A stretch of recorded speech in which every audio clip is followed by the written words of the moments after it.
Good evening, everybody. Jesus, 10 kilo ballast. Um, sorry, someone else is in this chat.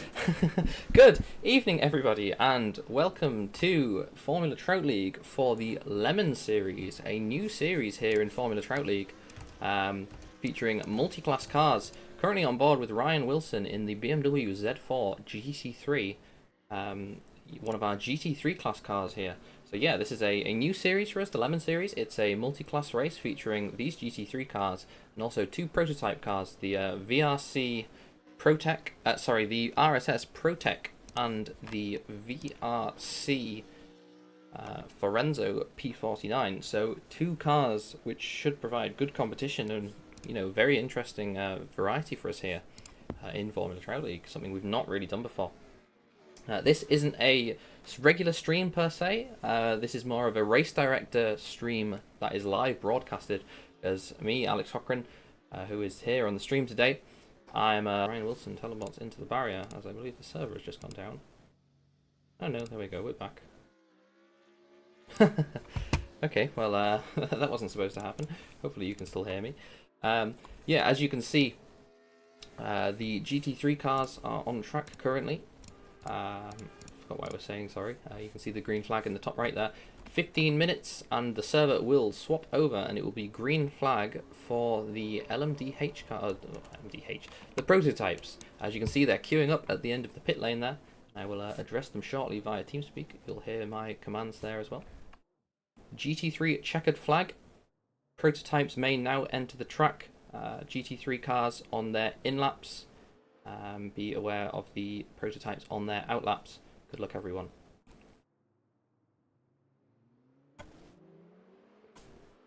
Yeah, so as you heard there, I was just talking to the drivers through TeamSpeak, through our Formula Trout League TeamSpeak server we have set up especially for this event to facilitate the multi-class. You can see on pole we have Paul Magzire, a regular of the Premier Series in the past. But here he's taken his hand to GT driving and he has put it on pole in the GT3 class in the Lemon Series. So great job from Paul there, previous Premier Series champion. So clearly a man of many talents. Ryan Wilson in P2 in that Z4 GT3 we were watching before as well. Another very, very seasoned GT3 driver in other leagues, other championships here in Formula Trout League. He's more, known for maybe racing in the Premier Series. He was in my team, DAC Racing, prior, but now he is in Griffin's Z4 GT3, the GT car, and yeah, he's done a great job putting it second on the grid, just a tenth behind Magzire there. But we now have the prototypes on track, so we will take a look at those. We see Christoph Berzer there. He is the head of the series. Massive thanks to him for creating the series, creating the app, organising everything. He's on his outlap in the RSS Protec right now. The lovely Griffin livery looking fantastic as it just comes out of onto the back straight, approaching Blanchemont there. You see in the background one of the yellow cars. I think that is currently Steve Stevenson on board.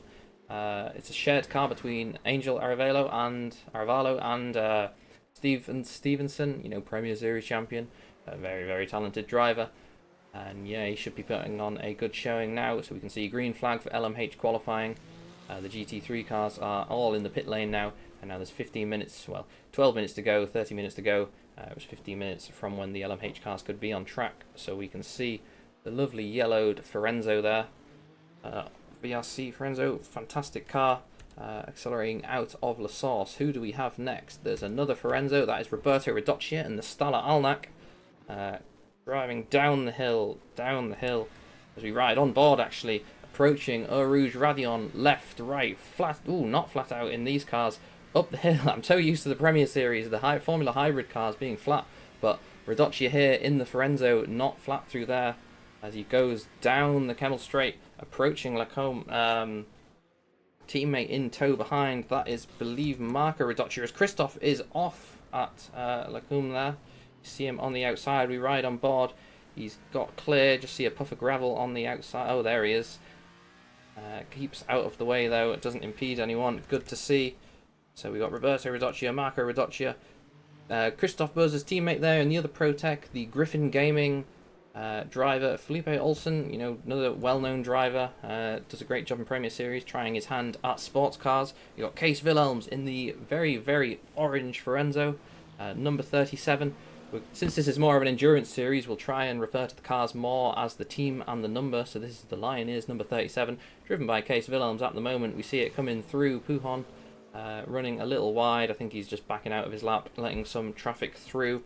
There's another Forenzo here. Not quite I think this is the Interstellar Racing, is it? I'll just need to check for you guys. Said it's a new series. Intercontinental Racing, sorry. Intercontinental Racing number 77. It's Teneralo. I'm not very good with names, apologies, but he is, believe, on a fast lap as well as he accelerates onto the back straight.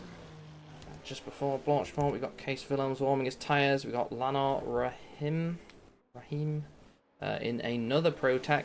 This is the, I think it might be the Bladewin Motorsports 219. Yeah, so this is Bladewin number 219. As he comes round Blanchemont there, we got Felipe Olsen taking an early lead in E1 with a 201.2 provisional pole for the Griffin driver. This is the 6 AM Films. This is the Maryland Racing Team number 7. This is the Stevenson Aravalo car coming through. Look home down to the hairpin. He runs a lot of curb there. Goes around the hairpin, keeps it nice and tight.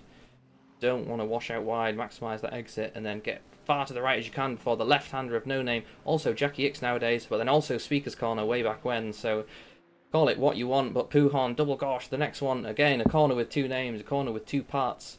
Left of the first bit, flat out, and then so the second part as where the Maryland Racing Forenzo is going now. The number 7 car into the right-hander, into the next left-hander. Neat and tidy. I think he might be on an in-lap, maybe he backed out the lap. Not pushing totally. We got 10 minutes to go, 9 minutes 20 or so to go here at the moment. You see the safety car in the pit lane, the GC3 cars waiting in the pit lane. And there we have again the Bladewin number 219 P5 at the moment, just ahead of Case Wilhelms in the Lioneers number 37 Forenzo. I really need a spotter's guide for this series. Maybe we'll have to make one. Publish it to you guys as well on the stream. That would be something nice to see. We've done it before in the Premier Series. It would be cool. Definitely in an endurance series, in a Sprintduro. I think it stays in the description for this. An interesting one for sure. But here we are then with the Maryland Racing Team car coming into La Source here at Spa. We will ride on board as they come out down the hill. Yeah, so this is the VRC Forenzo. Very talented car made by the guys at Virtual Racing Cars. Little bit of a wobble there for the Maryland car, but gets away with it. Yeah, very high quality car, very nice prototype car. Obviously styled off one of the current famous endurance racing cars, a very successful current day racing car. I'm not going to mention it by name, but I think we all know which one it is. But yeah, it's a fantastic example of this vehicle. Very good to drive, I've heard from the drivers here. So it would be a great showing for that. And then we switch to Olsen, the current pole sitter, as he comes out the pit lane. I think 7 minutes 50 to go here. So Felipe Olsen then in the Griffin ProTech. This car by RSS Race Sim Studio. Another fantastic mod team. Someone we're very happy to have hosted their mods, their add-ons. Really, it's unfair to call them mods because they're such high quality expansions, I guess. In these cars, they've got the RSS ProTech here, which again replicating one of the current famous, popular, iconic prototype cars that is racing nowadays. Again, not going to name it, but I think we can all tell which one it is here in the Griffin Gaming livery. This is the number 8 car of Olsen coming through, No Name here. But yeah, another fantastic car, super high quality. Both modding teams absolutely knocking it out the park with just amazing looking, amazing driving, amazing sounding cars. Absolutely fantastic, a treat for modern day endurance fans. And yeah, thankfully here in Formula Trout we have the numbers and we have the skills of Christoph Burzer, who's managed to bop all these cars, make them approximately equal over a stint to provide fair racing between these two. Hopefully put on a good show for you guys and a good show for the drivers who get to drive them and enjoy doing so. So we have 6 minutes to go here. We see Olsen kind of jostling for position on the outlap here with the as he runs wide, actually he's jostling. And he spins actually just out of Stavilo, I think it is.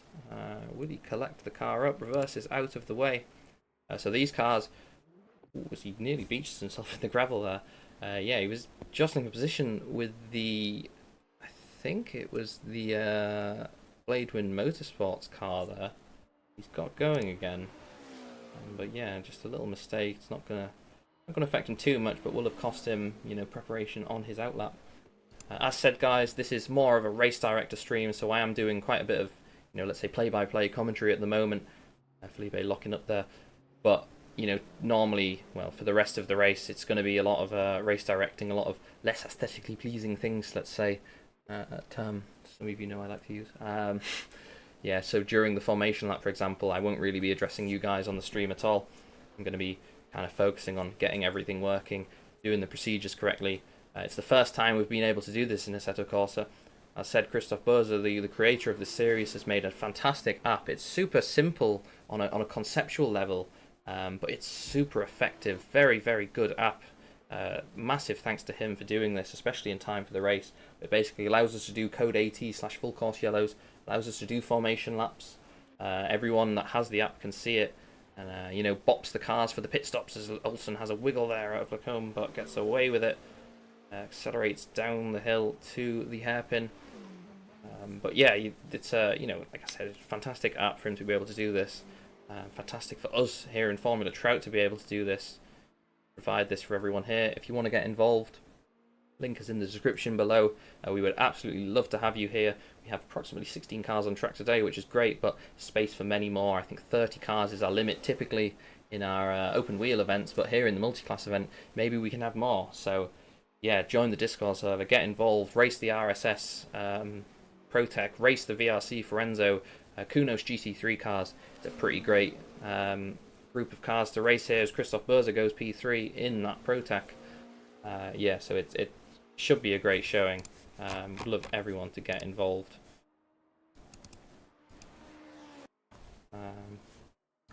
So we can see 4 minutes to go here. We'll ride on board. Well, no, we won't ride on board. Actually, we will follow the camera of the number 7 Maryland Racing Team car.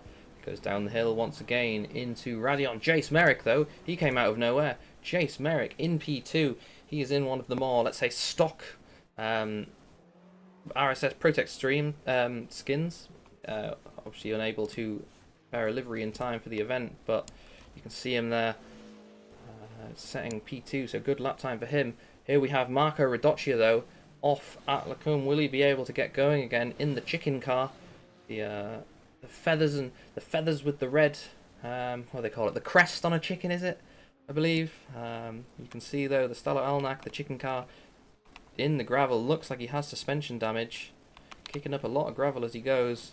Cameraman not very happy with that. It's very expensive lens equipment, I'm sure. Although in sim racing, I don't think it matters too much. I think that might be his qualifying session over as he retires to the side of the track. So Olsen still on pole. Merrick just behind. We'll just do some administration, guys. So sorry about this. Although in sim racing, I don't think it matters too much. Someone would like the link to the stream, and I am happy to oblige. The more the merrier. Watching, of course. If I can find the link to the stream.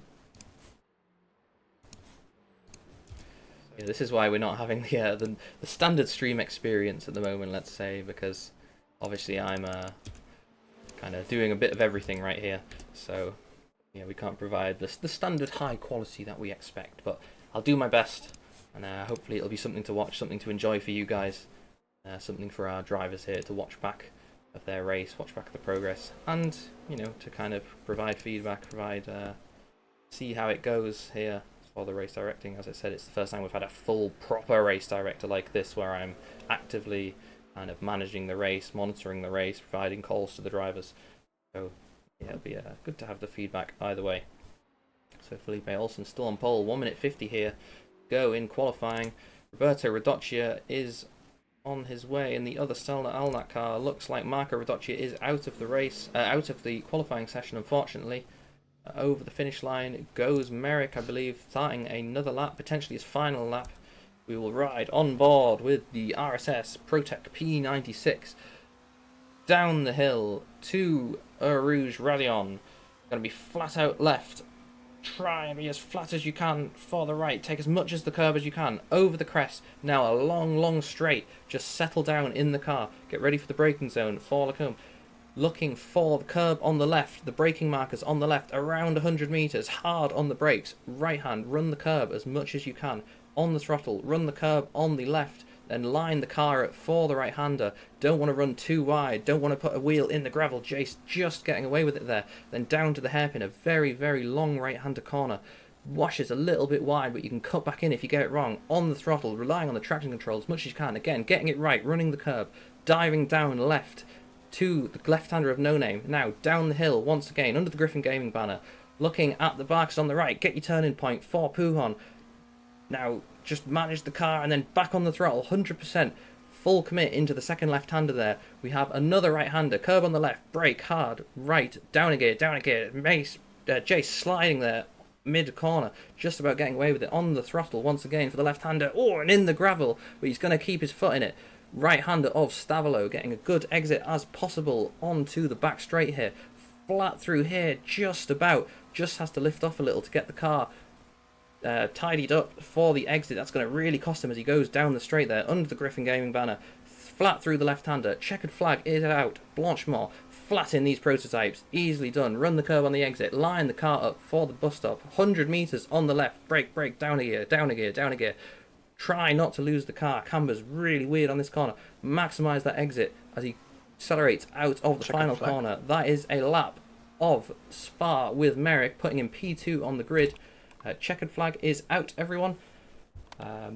Good job. Finish your laps and please prepare for the race start. Yeah, sorry, got a bit involved in the race by play-by-play commentary there of Jace doing a lap of Spa there. Christoph thankfully saving me, announcing the checkered flag call. But a few drivers still on their lap here, so Radocchia there goes down the hill to Pujon.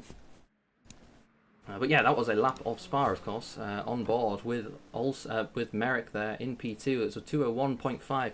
Maybe could have been pole position because he did make a few mistakes. It was a fantastic lap, just with a few slides here and there, losing the car, but did a good job overall to put that Protec in P2. The basically privately entered Protec because it is running the stock livery there. Down the hill to Pujon. We got Radocchia then.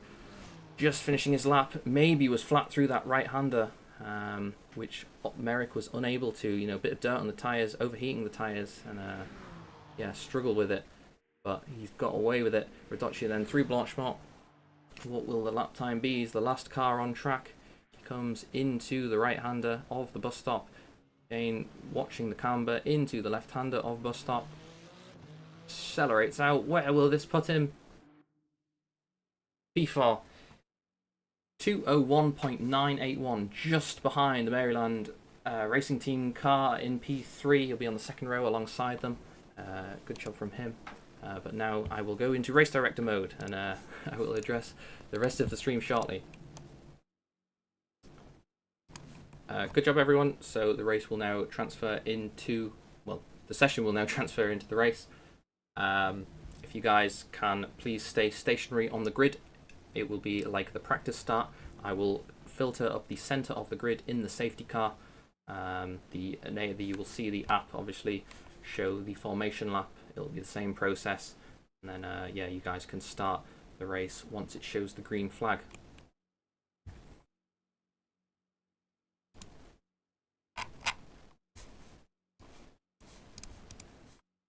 So, yeah, wait for the wait time between the sessions. As said, I'm going to be the one driving the safety car here, so it'll be a little bit of a different experience for the stream. But you guys, sure, I can have a look. So Felipe Olsen on pole in the Protec. Jace Merrick P2 in the Protec. I heard the Protec is faster in qualifying, so it'll be interesting to see how this develops in the race. Radocchia in the Forenzo in P3, Burza in P4, Case Willems P5, Marco Reduccia Do you mind P6. if I chat to you? Just random things. Uh, If nothing's hello, going on. Christoph. Yeah, Hello. we're on the stream here. Hello. Just going through the order. Pretty good qualifying session. Obviously, I'm going to be driving the safety car in a moment. But yeah, it's looking to be a good race. On pole for the GT class as well is Paul Magzire, with Ryan Wilson alongside Xavier Renk in P3 GT class, Antoine Bunn P4, Kevin Van in P5, Carlos Kamanis P6, and Rodriguez in P7. Yeah, so we will go through the order. I'm not sure if you want to chat, Christoph, because obviously you're driving. Christoph is driving here. He's in the chat just in case I need to ask him anything, but he's obviously driving the car. Yeah. This is definitely going to be race director mode, guys, now, so I'll get back to you guys shortly on the stream.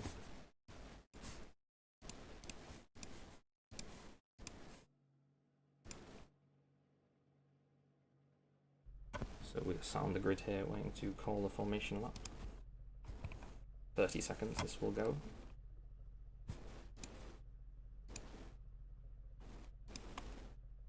Reminder not to set off. Wait for the safety car to filter down the middle. It'll be as the practice start procedure.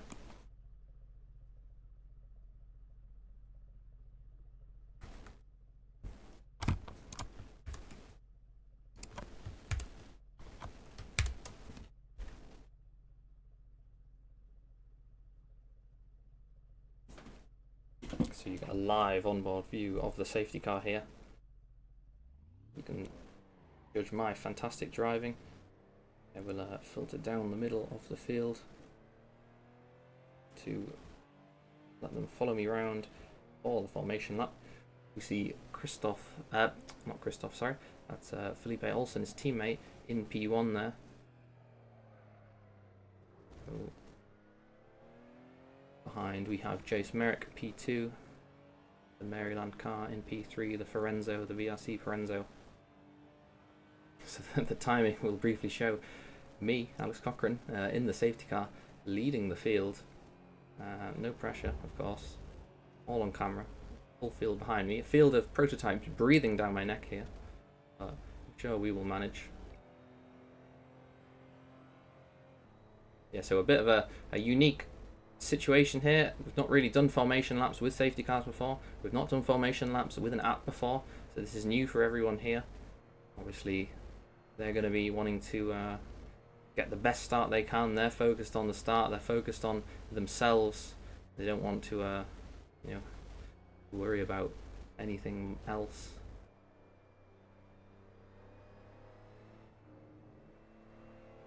Using a controller here for the for this safety car driving, so I don't have access to my wheel when I'm in the commentary booth. So I'll do the best job I can. Please don't judge my driving too much. It needs to be safe and predictable for the guys following, of course.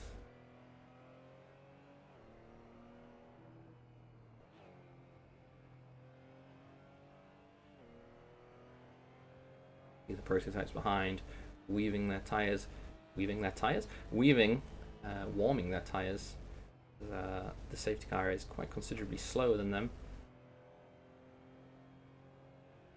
Looks like though they are getting around mostly safety. Safety car here going around 160 kilometers an hour, just a safe enough speed where it's not taking an age for a lap, but the lap will get done, of course, in the corners a little bit faster, whereas for them it feels like walking pace. The fantastic safety car as well, provided by Christoph Burza. Nice safety car lights on the dash, safety car lights on the roof that you can't see, but the ones on the dash are indicating what the ones on the roof are doing. Yeah, we will go through the procedure now here.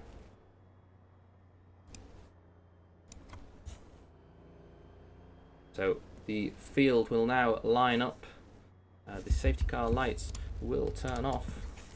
Maybe slow down, I think they will follow you just. We'll pull away. Safety car lights are off. Please let the safety car pull away and prepare for start. So the field, as you can see in the background, Lining up in double file. Safety car will pull off as fast as I can. We will switch to watch the field start. You can see the app saying forming grid double file.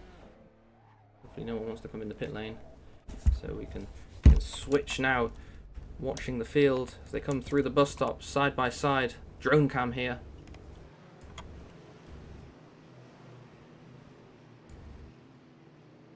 Prototype green flag. And away they go in the prototype class. Now GTs. GT green flag. So away they go. Looks like there was a bit of a jump start there. But we will now ride on. Oh, there's a prototype around at turn 1. Microphone activated. So that looks like one of the Stella Alnax Forenzos unfortunately stopped. Felipe Olsen though. Microphone muted. Leading the field. I don't know why TeamSpeak's telling me that. Microphone activated. So the field filtering through, make sure everyone gets through okay. Yeah, I think one of the GT cars may have jumped the start back then. But they're going side by side. That's Magzai and Wilson side by side. Who will come out in front? We don't know, because that's not the priority here. Be quiet, TeamSpeak. Microphone activated. So most of the field round okay. We got Antoine Bunn unfortunately off in one of the impact blues. That's Rodriguez though going slow. May have sent him round. Recovering Radocchia. Yeah, in the Forenzo after losing it on the turn 1 at La Source. But it looked like a mostly clean start for most of the field. It's the Maryland racing car though in P1 taking the lead from Felipe Olsen in the Protec. We've got the other Protec of Merrick P3, Case Willems in P4. The field going through, just making sure everyone is okay. Fantastic V10 scream from the Audi there. Another one going through. Nice variety of engine sounds, something we're not used to having here in Formula Trout, with most of the cars being the RSS Formula Hybrid previously, where they all have the same engine sound, so it's nice to hear the variety. We've got the V8 of the BMW Z4 there, Rodriguez just going through the chicane there, but here we have, I think it's Steve Stevenson in P1 for lap 1 of the race here. Done a great job to get the lead, and second fastest lap in the process. Well, of course he is, it was a formation lap. Be quiet, TeamSpeak. So we will keep the field in our eyes, make sure everything's okay. Wilson has taken the lead from teammate Magzire. I think Magzire may have jumped the start at the green flag. I saw him pull far ahead of the rest of the field before I called it. We'll have to check that in the post-race penalties. But here we have the field going up the hill, up Eau Rouge. Overall doing a good job. This is where the camera's going to get ugly, because I'm not putting a stream on for you guys, I'm putting a race on for these guys, and you just have the benefit of watching alongside me here. So yellow flag out for Rodriguez, we hope he's okay. It looks like he is, a bit of damage there. We got Magzire again in the Griffin car. We got one of the Stella Alnax there in the background as well, going deep. Watching the field, making sure no one's getting involved in the incident. Hopefully on the stream as well, you can see in the bottom right hand corner we have the map display there. We got car in the very back of the field. I think that is just coming out of La Source. That's Rodriguez after getting into an incident. Hopefully he gets away with it. You got the prototype field that you can see just coming up to Stavelo now. Yeah, the GT field going through No Name. So we're only 5 minutes into this 2-hour-long race. But the field already spreading, so we're going to see some interesting stuff when we get to cars lapping each other. Obviously the prototypes are much faster than those GTs, so it'll be interesting to see them, progressing through the field. We got Radocchia though recovering. Then he is back past all of the GT cars. He is the only prototype who was involved in an incident, unfortunately, and got filtered down to the back of the field. But he can start his recovery now. He's around 21 seconds, it says, behind Christoph Börzer. So yeah, and who's that off? That looks like it is Lenore Rahim. I'm probably butchering the pronunciation there, sorry. Apologies if I am.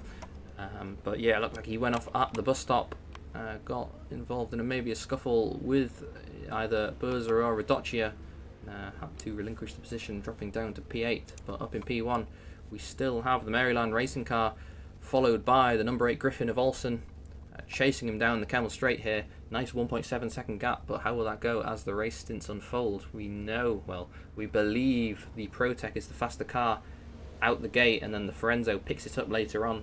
So he's already in front, he already has a bit of a gap, and that looked like Christoph Börse looking for a move on the Stella Alnak of Marco Radocchia, the number 78 car, followed by the number 9 car, and that was a car in the gravel as well.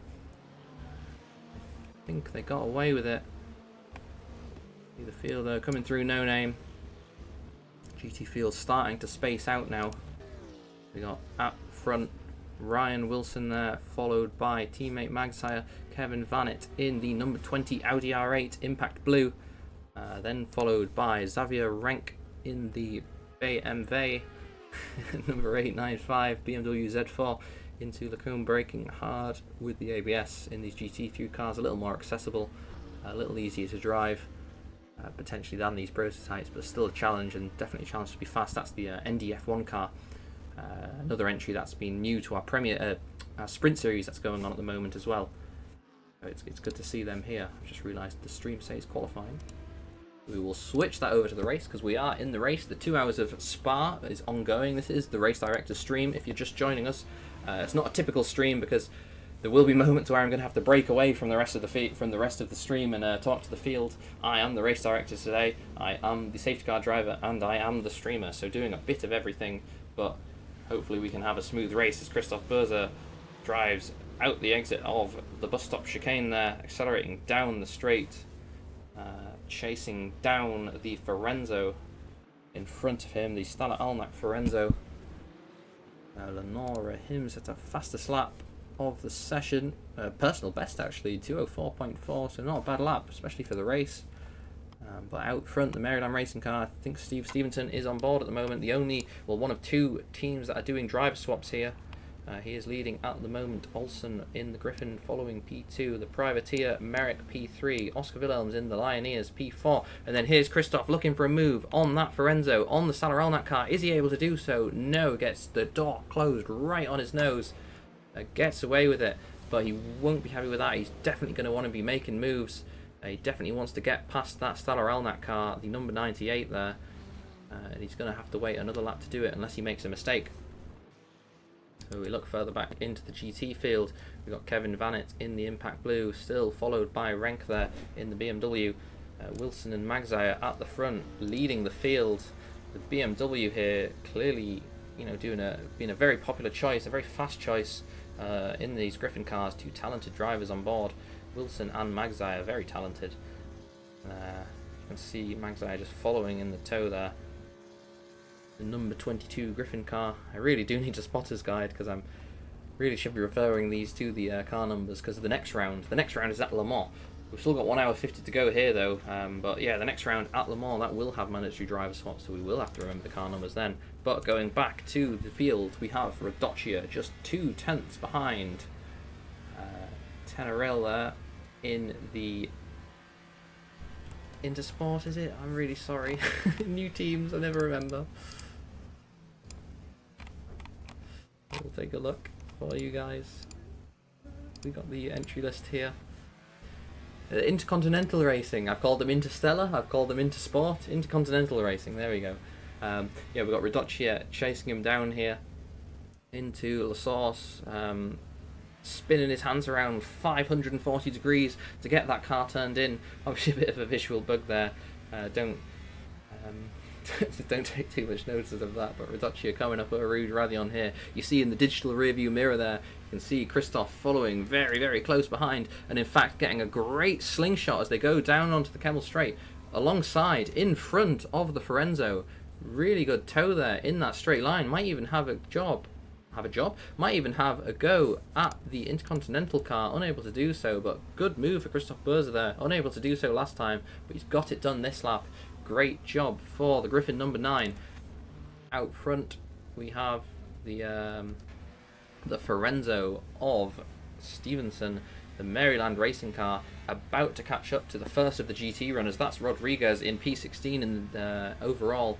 I'm not sure what position it is in the GT class, unfortunately. The timing app isn't telling me that here, but I think it's P7, I believe. So we got Stevenson about to catch and lap him. This is the first time we'll see GT cars having to be aware. Stevenson very aggressive to get past the traffic, but does not want to lose that lead. Olsen, though, he's going to have to sit behind as they go onto that back straight. He's really going to feel that.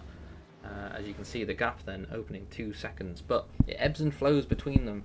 You know, when you have cars navigating traffic, one lap one car gets lucky, the next lap the other car gets lucky. That's just the way it goes. As a driver, you have to really think about it. You have to really think about where you're going to make the move, where you're going to get stuck behind them. Unfortunately, sometimes there's nothing you can do, as Olsen locks up there. Xavier Renk, though, very, very close behind Kevin Vanet there, as they go into Lacombe. Not able to do anything. Well, the Impact Blue leading in front of the BMW. I'm not sure on the team name, unfortunately. I can catch the number of that BMW. I will let you know. It is the it's the NDF1 car. Apologies. Yes, it's the number 895 NDF1. But Burza then in front of the Intercontinental car. We missed that. Looked like out of La Source. Radocchia then as well with a great run. The Intercontinental car must have just messed up the exit. Radocchia had to back out though in the Salar-Alnac and has allowed him to run away a little bit. You see though the GT car there getting involved now, so this is what I was on about, where it ebbs and flows. Christoph got a great slingshot past the Intercontinental car. Will Radocchia get past? Ooh, just about. Is compromised on the entry though. So that's Burza and the Intercontinental car, the Griffin and the Intercontinental getting away with it. Staller-Alnac unfortunately losing a bit of time, but the next GT car will catch up, which will probably be Carlos Kamanis in the BM. The BM Junior Racing, number 60. Fantastic to see a BM car back in the grid. Been a very long time since we've heard that name in Formula Trout as he runs wide into the gravel. Been a very long time since we've seen BM here in Formula Trout. Currently running P15 overall. He's the next one that's going to get caught by the prototype field, probably a lap or two yet, but yeah, it was Radocchia that got caught out that time, but maybe next time it'll be Burza, maybe next time it will be the Intercontinental car, and then Radocchia will be able to make the overtake, will be able to close that gap and just get past that GT cleanly. It's a very interesting dynamic, something we're not used to seeing here in Formula Trout League, and as personally as a huge fan of endurance racing, a huge fan of Le Mans, something I absolutely love to see. We're definitely in a golden age of endurance racing at the moment in real life, in golden age of endurance racing in video games too. We're able to put on this race with basically modern day endurance racing sports cars. It's not something we could do anywhere else really in sim racing, not to this degree of flexibility. We have a yellow flag there for Lano Rahim. Looks like he's made a mistake, but yeah, very thankful to be able to see these cars in real life. Very thankful to be able to see these cars in sim racing. I was lucky enough last year to be able to visit 24 Hour of Le Mans for the centenary. Absolutely fantastic event. Absolutely loved it. Would recommend to anyone else. If you're thinking of going to Le Mans, it's definitely worth it. The atmosphere is absolutely unparalleled.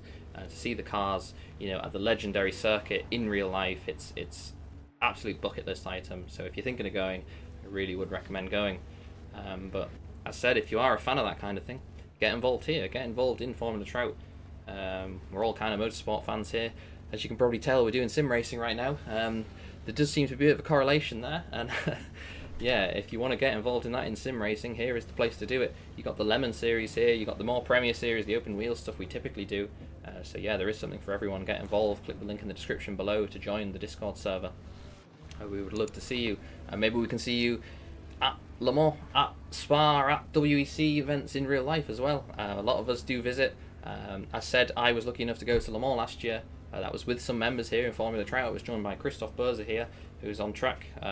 Great to go see him in person at Le Mans. It was a great event, and yeah, we went to Spa this year as well in the WEC. So basically, this event you're watching here, a few members of Formula Trout, visited there, had a little meet up there, said hello, and yeah, great to put a name to a face. And it was a great event, great race. It's more like the 8 hours of Spa after the 2 hour.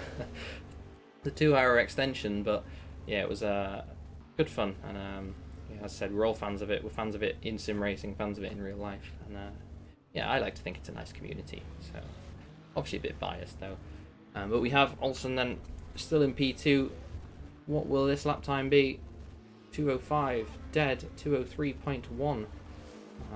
for the Maryland car. So Olsen really losing out there on that last lap. He was very close out the bus stop and then just lost it. So I don't know if he's got an issue. But Merrick has closed right up behind as well in the privateer. We'll call it the number 65. It's in one of the stock VRC RSS liveries, I believe. But we'll call it the number 65 of Merrick, the privateer.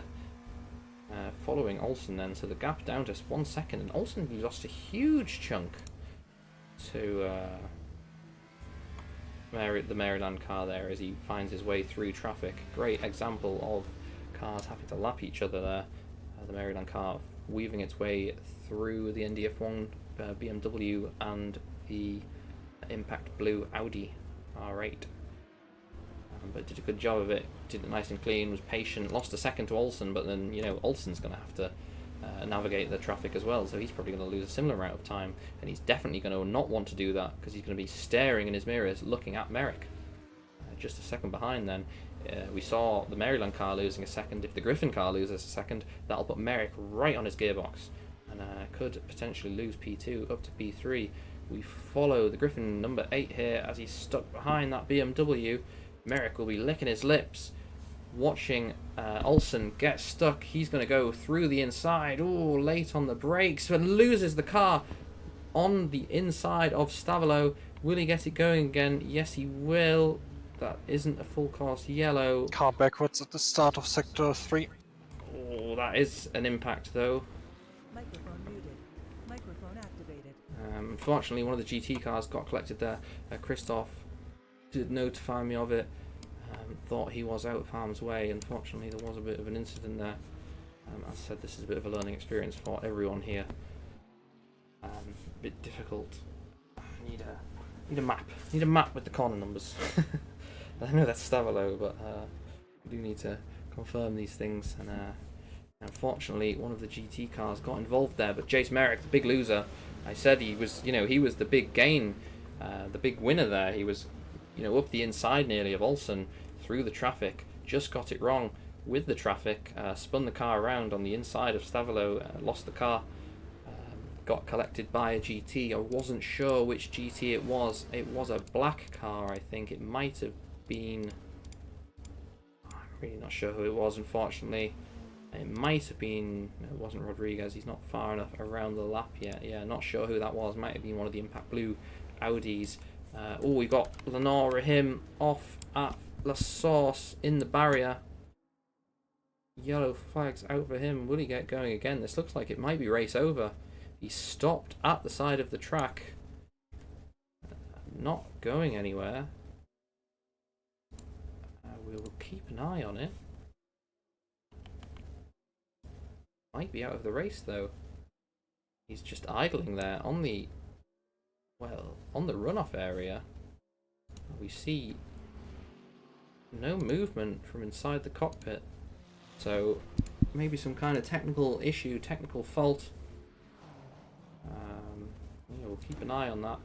We see though the GT field being intercepted by the lapping prototypes here. Positions changing up and down, gaps very, very close. Very hard to keep track of things going here. Obviously I am race directing here, not necessarily following the positions that closely. The car, number 219 here, the Bladewind Motorsports car. The ProTech just stopped for whatever reason.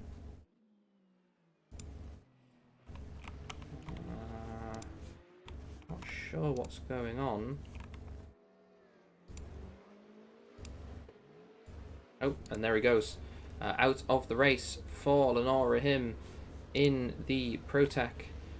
In the that was the Bladewind Motorsports number 219, the first DNF. As we see Radocchia there on the inside of the Forenzo, the Intercontinental car, getting the move done. We go on board with Tanarello. Yeah, I can't pronounce that, sorry. We go on board with him anyway. We see in the digital mirror Merrick, the recovering Merrick after his spin, closing in on the back of that Forenzo. Will he be able to make the overtake? He looks to the inside as they go down the straight. He's got a massive overspeed in the draft using the hybrid systems of these cars. These two cars Obviously, replicating some real-life cars, as I've mentioned, gets the move done. Yeah, replicating the real-life cars, slightly different systems here. I'm not going to call them out again, but we'll say, you know, the ProTech has rear-wheel drive, a bit of a, let's say, spec hybrid system in the sim racing world, only to the rear wheels, a bit less sophisticated, whereas the Forenzo, it's four-wheel drive above, I think, 160 kilometers an hour, with the full hybrid system, more like older LMP1 cars. It's kind of, you know, the LMH rule set in real Le Mans. And yeah, it has the full four-wheel drive at high speed, a bit more reliant on the hybrid system. So maybe just charging the battery where that Porsche, the ProTech, sorry, the ProTech can just dump the battery on the straights, whereas the Forenzo has to be a bit more circumspect. They have to think about it a little bit more. You know, as they go onto that straights, they don't want to dump all that charge because they really rely on that for the overall lap time. But Merrick got that move done. He's built the gap up to about 7/10. He's closing in on Reduccia and the other Forenzo in front, so that ProTech starting to come alive potentially. Olsen still chasing the Maryland racing car. 1 hour, 40 minutes to go. Just 20 minutes into this race, and we've had loads of action already, so, you know, very long way to go yet for the drivers. But yeah, Maryland racing car still in front, still doing a good job. Very, very nice livery with the purple and yellow gradient, the nice, very nice gloss. You know, very reflective, very premium looking livery, let's say, as we stare into the cold, dark, staring eyes of Stevenson here as he goes through the hairpin. Although we'll say he is actually blinking, so props to CSP developers there for implementing that, because that's kind of crazy that detail is replicated. But as he goes down to Pujon, then we see the rear wing. You can see Olsen just a dot behind, not really having to think about him. 7.2 seconds is the gap that he's built up in these 23 minutes. That's Rodriguez in the foreground. The Intercontinental car, Maryland car closing in to lap him again. I know that's a bad thing. They're different classes. They're not racing each other. It's normal that they lap him. It's not like Premier Series where it's like, ooh, he's been lapped. He's a lap down now. It's just one of those things, you know. Rodriguez can still get a good result, even though it might be 30 laps down on the overall leader. That's the way endurance racing, multi-class racing works. And it's what we love to see. Something a bit different here in Formula Trout. So Berza then running P3. Wilhelms in the Lioneers. Lorenzo in P4. Very, very wide in the exit. The number 37 looking very orange, very nice. The Dutch car and a nice onboard. You can see Case inside, driving his little heart out, running over the curbs at Blanchemont, trying to catch Christophe Berza there. We know the ProTech is better at the end of the stint, so it will be an uphill battle for him. But then when they pit, it's going to flip, and then it will be Wilhelms with the advantage. Berza with the handicap for the start of the stint, and he's going to have to you know, kind of deal with that. There's more to endurance racing, more to multi-class than we expect, well, than we're used to in the Premier Series that we normally do. Oh, so we've just heard actually which car was it that retired? Sorry, it was one of the ProTechs. It was the Bladewind Motorsports number 219. Unfortunately, it sounds like they had a technical issue, which is why they retired on the outside of La Source. That is them out of the race. Merrick making his way up to P5, still recovering, going past the Staller Alnac there. Yeah, so technical problem for them. Wheel failure, I've heard, wheel disconnect. Unfortunately, putting the Bladewind car out of the race in the early stages, just around 15 minutes in that was, so shame to see one of the prototypes out so early. But, you know, I'm sure they'll be back better and stronger for Le Mans. They'll have solved that issue, and yeah, then they're going to, you know, definitely fight for the win, fight for the overall lead. But it looks like Berza's made a mistake. Wilhelms has got through. I was saying that it was advantage Berza, the ProTech faster at the middle of the stint than the end of the stint, but that Forenzo, it might be the other way around, actually. Let me think. But regardless, Berza then maybe getting together with Rodriguez there in that very battered and bruised BMW Z4. Christoph going through. Yeah, losing position to Wilhelms in the Lioneers, number 37 for Enzo. The Lioneers getting through to the podium now, 1 hour 35 minutes to go, so obviously anything can happen. Christoph's going to be fighting that back for sure. But yeah, interesting to see the positions swapping there. Advantage of Wilhelms now. As we get into about the midpoint of the stint, Radocchia following Merrick there. Merrick and Radocchia navigating past the BMW and the GT car. Lock up for the Griffin Protec there. As we look down the start-finish straight, that is the Intercontinental car looking for a move. A bit close there. Meanwhile, though, in the GT class, Wilson has built that gap to Magzire to 3.3 seconds now. Then we have the, I think it's an Audi, no, it's a BMW, it's the NDF1 car of rank in P1. P1? In P11, in P3 overall in that class, P11 overall, P3 in that class, followed by the Impact Blue Audi of Kevin Vannett, the number 20 car, very nice livery, running wide at Blanchemont onto the curbs. Curb is track here in Formula Trout, so nothing to worry about. Antoine Bunn, though, in the other Impact Blue, the number 6. Will he run wide? Blanchemont will watch it too. No, he keeps it neat and tidy in P5. Carlos Scamanis P6, and then yeah, Rodriguez then in the very bruised and battered number 444, the 444 BMW. As he's in the wall at No Name. Gets it going again though. Don't have to make a call for that one. I'll be a little more alert for that though. And try help the drivers more than helping you guys on the stream know what's going on. It is a little strange juggling the two at the moment.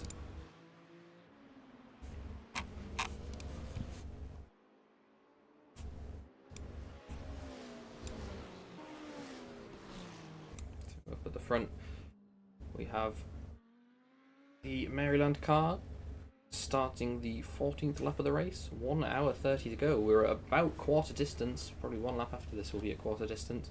He's basically led it from start to now, the first quarter. Olsen in chase behind, 6 seconds.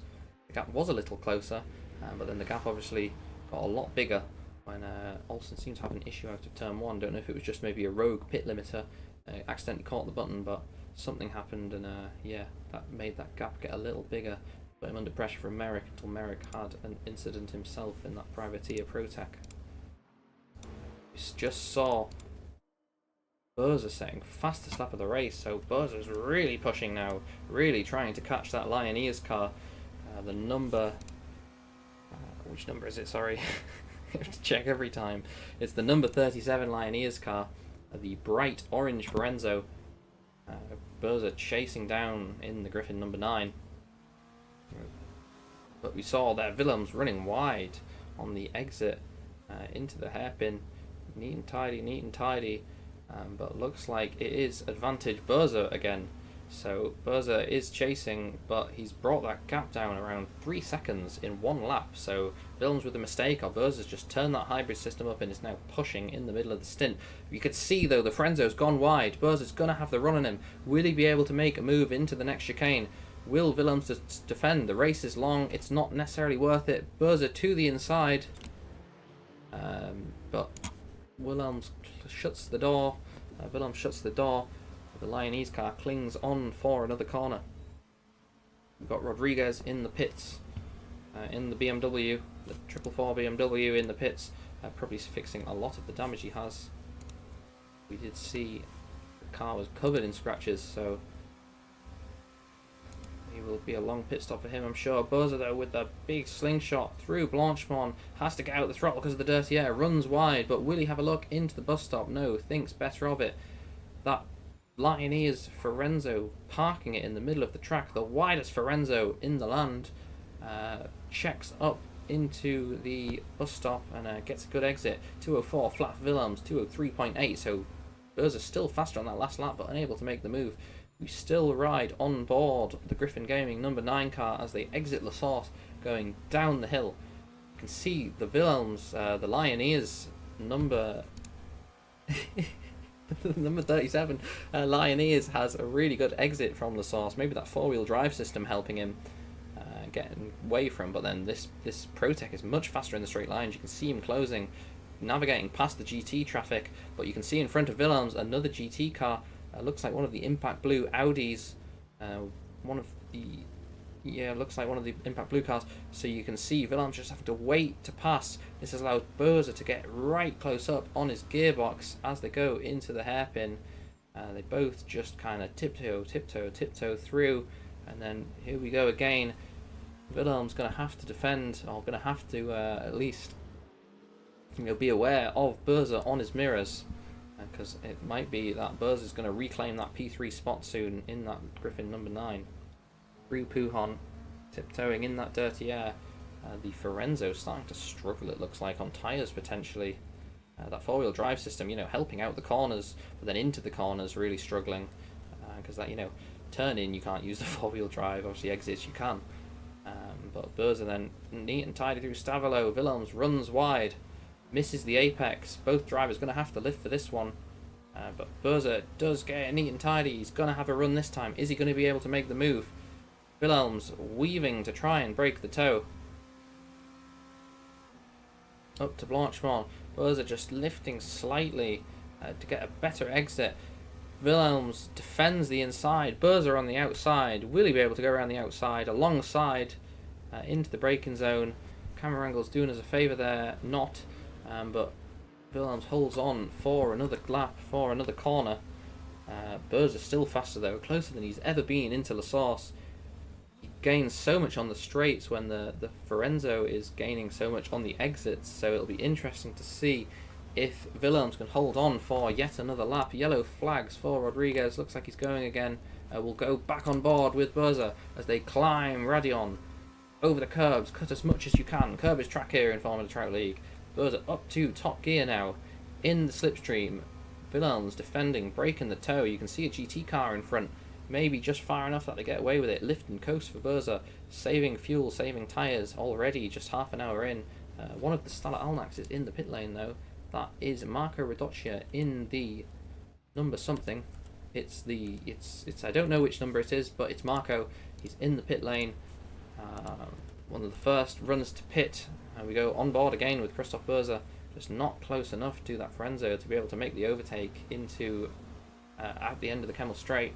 Has to follow him through the rest of the lap, unless the Lyonese car makes a mistake. You can see how much slower that Lyonese car is at this stage of the race, near the end of the stint. But he's holding on for the time being. Very experienced driver Börse, but then very experienced driver Willems these days too. And very kind of evenly matched it seems here. Oh, Willems going for a move on the GT car, but locks his wheels. Börse though is going to have to sit behind, so that's really paid off for Willems. Maybe nearly got it wrong, nearly lost it, but Börse having to wait behind has allowed him to pull that gap a little bit higher. Willems now 1.2 seconds in front. Very interesting dynamic here between the two cars, between the two drivers, between the two teams. It's great to see Olsen though in P2 still chasing down Stevenson in the Maryland car, in the Maryland Forenzo. Climbs up Radion in the lead. 9.8 seconds is that gap to Olsen now, so that Forenzo really has some good pace in the hands of Stevenson.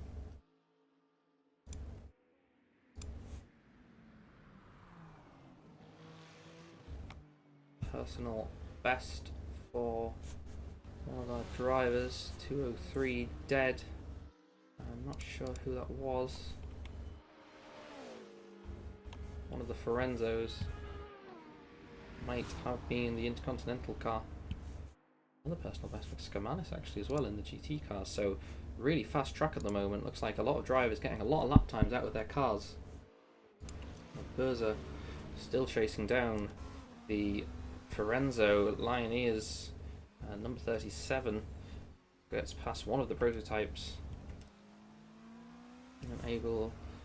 Christoph again getting caught out. Well, not really caught out, nothing he can do.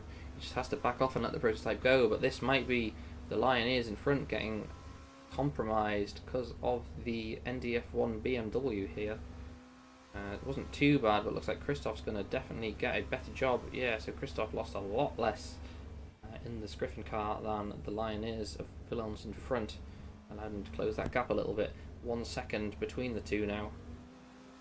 Berza on the move again, chasing down his prey.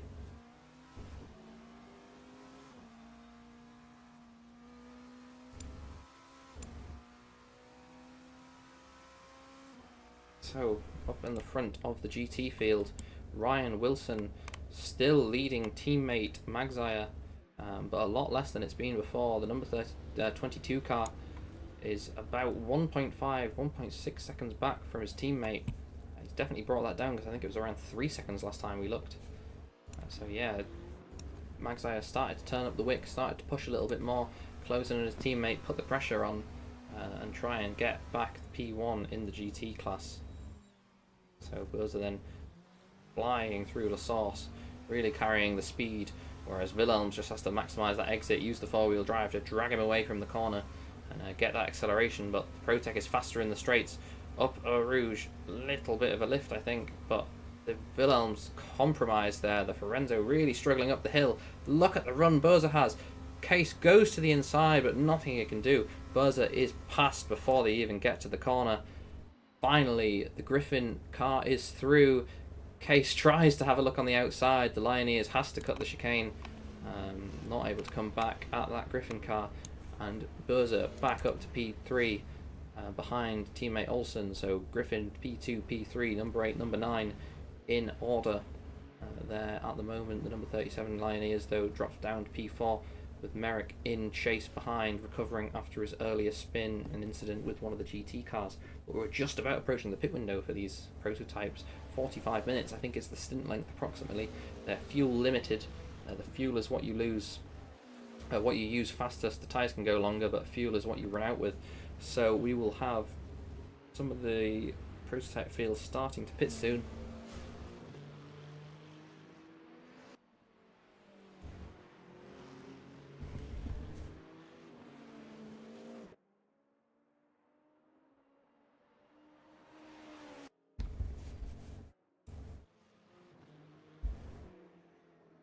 Wilson in front of teammate Magzire, the two Griffin cars, two Griffin GT cars running together. On board the number 424, leading the class. Again, slower than teammate Magzire though. Magzire bring that gap down even further, just 1 second now between the two. You see Berza there in the Griffin Protec, followed by the Lioneers number 37 of Wilhelms, the Privateer Merrick car, and then the Intercontinental Forenzo powering out of the source, just staying within touching distance of that top group. But Chris, Alex. Hello Carter, welcome to the stream. Hello. I have been informed by the Lioneers boys that you have slightly messed up BOP for them because their Porsche has a 5% restrictor, whereas the other two don't. They will provide proof, presumably by the end of the race. I was just told to come tell y'all. Thank you for the notification, Carter. We will see to that later. Yeah. Good to know. Yeah. I believe the admin team was already aware of that. Just a slight misconfig. Maybe it can be changed mid-event. Can we give out like a point for compensation? Did we ever do that before? No. Can the FIA give out a point for not allowing Mercedes the championship? I don't know, my local karting league did, but... Obviously you're driving, so I know you're kind of preoccupied with that at the moment. I am pitting. Oh, you were pitting. So very interesting. Good to know. I believe we can adjust restrictors on the fly. So if you can remember who is it needs the restrictor or needs less restrictor, we can see to this. You're still parked in the pit entry, by the way. Oh yeah. Just saying. Good I mean, point. you pass through, but you know. Yes. We will drive the safety car out of the pit entry. Thank you for letting me know, Christoph. Yes, something we do not want the drivers to have to deal with. A rogue Porsche sat in the pit entry. We'll move that car. Yes, do we know which car it is which needs the restrictor, Christoph? Look into the entry list. I believe one of the Jace's car could have some GT3 kind of bob, like 5% restrictor or something. Let's have a look and solve this issue live on stream. Nice. Wish you luck with the rest of your stint, Christoph. You're doing a good job so far. Thank you. Stint 1 has ended. I'm just talking. I've gone for 2 short stints and then 1 full stint at the end because I thought with the low grip it might be nicer to have like a... So I was watching the stream. The people who need the adjusted restrictor is Jace and their team. They have incorrect. So Okay, we have Jace. Do you know what they need, please, Carter? they have a 5% restrictor on their. And they need it removing. Yes, because Copy. the other two don't. All right. I don't really have that sorted. I'm not gonna tell them.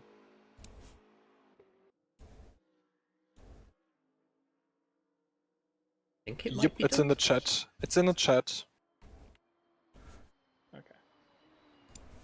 They had an engine issue, you see, for the first 45 minutes of the race. Ah. Yeah, I know he got into a wreck, but then he was like, "I have the BOP issue now," and I was like, You can express my apologies to them if you're in contact with them. "I It shouldn't will." have happened. and Me I too. will. Should hopefully be fixed now. Thanks, Carter, for letting us know. No problem. So one of our members of our community there, letting us know about the issue. Obviously, a lot of organisations. This is more of a test race necessarily than a full championship round. Le Mans is the as Rodocchia there loses the car in the hairpin. Gets away with it though. Yeah, this is a bit more of a test round, so unfortunate to have that issue for Merrick there at the start of the round, impacting his race. But that was gone now. Hopefully he can start setting laps that are truly reflective of what he's capable of in that Pro Tech. Now we heard from Christoph then a bit of strategy. He is doing some kind of strategy. I think it was 2 short stints and then 1 longer one at the end. So Berza pitting with 40 minutes into his stint. He flies through Blanchemont here. Wilhelm's still in the pit lane, so who's going to come out in front? This will be one to watch. We see Renk in the NDF1 BMW hitting in the background. One of the Griffin BMWs, I think that might be Wilson, exiting the pit lane. Here we have then Berza ahead of Wilhelms as we expected. We see Berza there, Wilhelms on exit, not able to get the overcut, not able to get that position. Prost though, 2.6 seconds, 1 hour 20 to go, 1 hour 15 to go, so plenty to race for. Yeah, that was Xavier Renk in the NDF1 BMW. I'm not going to guess the number again because I can't remember it. What number were we with? The 895. The 895. But there we go, the leader is in Do the you pit happen lane. to know who's leading the race? His name is blank for me. Leader Or P2 currently, or Christoph, P4. is Olsen. P4 is currently Stevenson. Okay, the name is blank for me. Good to know. Yes. Bit of race engineering stroke race directing here for Christoph. Yeah, one of the Maryland car is blank on the timer screen, but we know who it is. It's the number 7 Maryland. Stevenson on board at the moment, I don't think they've had a swap of driver. Felipe Olsen then in the pit lane, in the pit box, still waiting for his pit timer to run out. Ferrari goes through. The Forenzo goes through. Don't know what a Ferrari is. Yeah, the Forenzo goes through, and that is one of the teams swapping drivers. That is the Intercontinental car getting ready for a driver swap. The first driver swap in Formula Trout League history, performed by the Intercontinental Racing. Number 77, Intercontinental Racing, with the first driver swap performed in Formula Trout League history. One for the history books there. We'll see if he can manage to get in the car. I'm sure he will. Yeah, so we will see about the driver swap for them. We have unknown South African driver with no name entering the car. Here he is in the Intercontinental car. I will find out who that is for you. I will not find out who that is for you because it's not in the list, but we have another blank name. They are South African and they are in the Intercontinental car, number 77. So we'll see how they go, but that is the first driver swap in Formula Trout League history performed. The Maryland racing car is in the lead by a very, very, very large margin, 36 seconds. Seems suspiciously high. Like that's too high. But we'll see about that later. Ferenzo Willems, you know, losing to Berza. Obviously the BOP here, the kind of how everything is kind of what's the word? Managed, let's say, you know, to make sure the stints are equal, make sure everything's equal. Interesting to see that the Ferenzo at number 7, the Maryland car, gained around 26 seconds or so in that pit stop to Olsen. I'm not quite sure how that can happen. As said, it looked like it made sense for Willems, it made sense for Berza. I'm not sure how such a huge difference occurred. Unless maybe they did a driver swap and we didn't see it. Good luck. No, it's still Stevenson in the car. So perhaps Olsen just with a poor in lap, poor out lap, maybe made a mistake. We didn't catch it. We'll find that out afterwards. As I said, a bit of a test race. We're testing new procedures, new methods here. So we'll sugar craffle there. We'll have a look at that post race, see how things are working as he goes past one of the Audis, the BM Racing Audi of Carlos Kamanis, BM Junior Audi.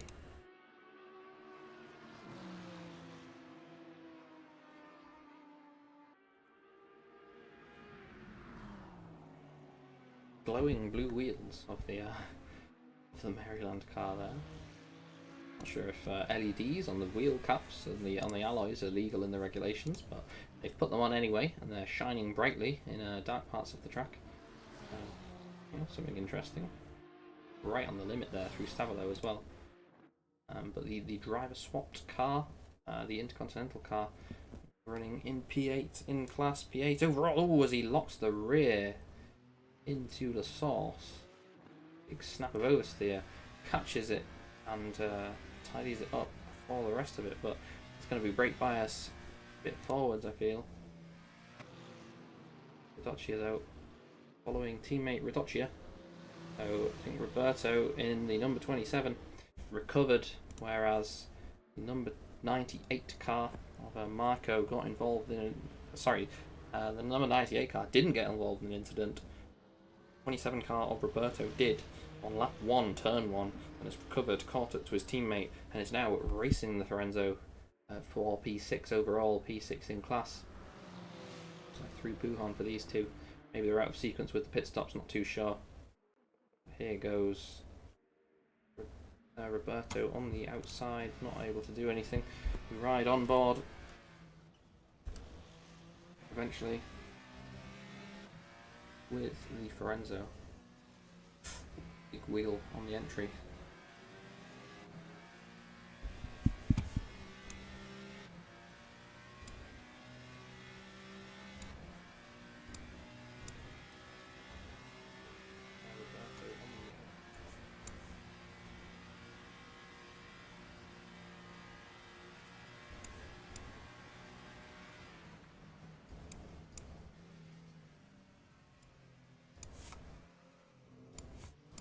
So Roberto still looking to make a move on his teammate, getting very close in the bus stop, racing him quite hard, but not able to get the overtake done yet. Close lap times between those two too. Be probably similar team, well the same team, probably running similar setups, if not the same setup. Quite evenly matched it seems here. On the hill up to Radio.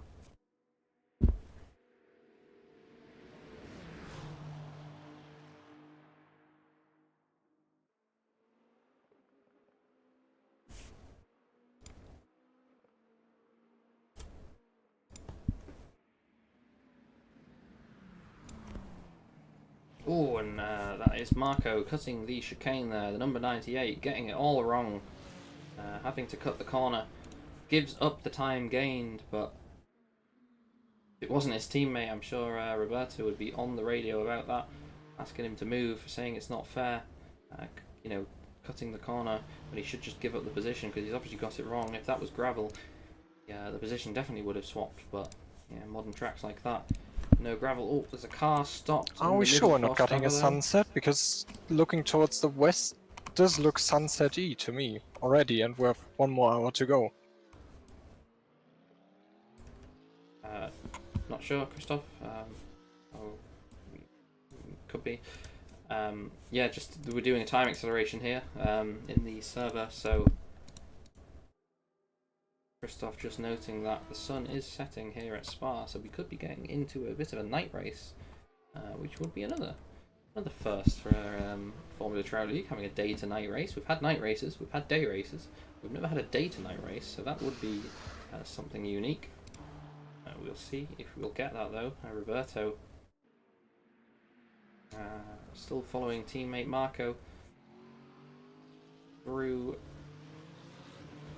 corner, through the bus stop corner, gets the exit wrong, straight lines it. Doesn't cost him anything. Rodriguez though, getting out the way for, well, not getting out the way, holding his line as he should. Do the two Forenzos, fighting away there for P7 and P8. Yeah, Christoph definitely correct there, noting that the sun is getting very, very low in the sky. Ride, oh, as Roberto cuts Radion. Could have been a monster crash. Got away with it, but could have gone very wrong. Yeah, we ride on board with Roberto Rodocchia here, the Star Alnac. We're going to turn right here, and we should be able to start to see the sun setting. You can see the shadows getting very long in the sky. The sun blinding the camera there as we come through the right-hander down the hill to the hairpin. You can see the sun in front, shining basically through the Trout flag up there. Yeah, so the sun getting low in the sky, getting a bit twilight hours, and the sunset will maybe come during the race, and maybe we will see the drivers with the headlights on racing at night. We'll see though. We got the Maryland car still leading, about to lap. I think that is the Intercontinental car. He gets out of the way. That's the correct manoeuvre.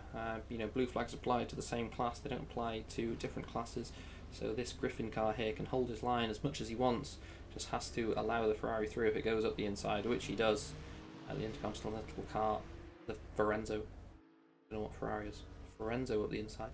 The Intercontinental car follows him through too, gets through, but is now a lap down. Oh, as he runs wide through Puhan, is now a lap down on the LMH leader, on the prototype leader.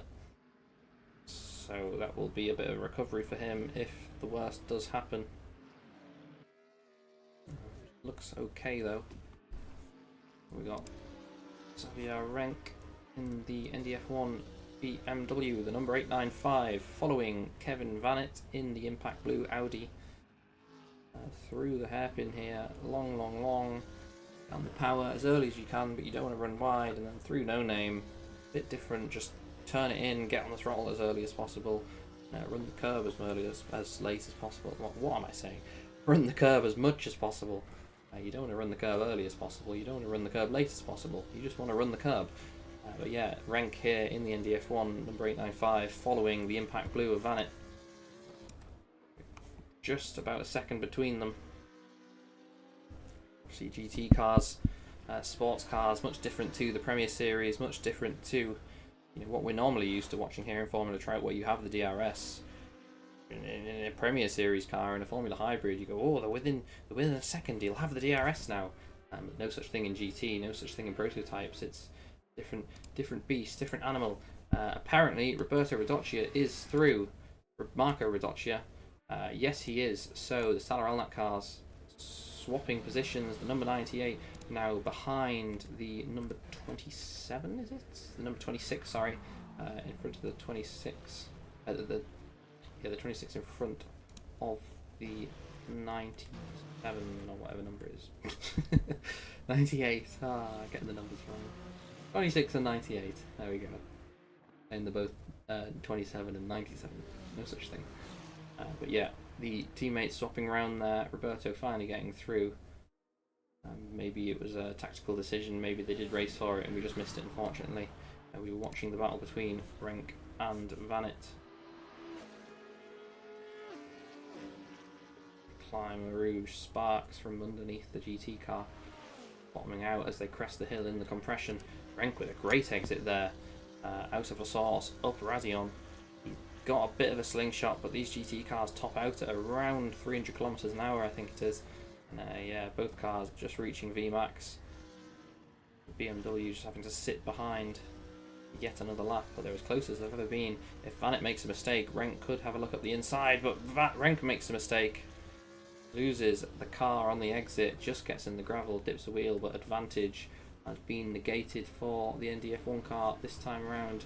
Vanet can breathe again as Wilhelms wants to lap, flashing his lights to get through the GT car, not literally of course, but past, flashing his lights once again.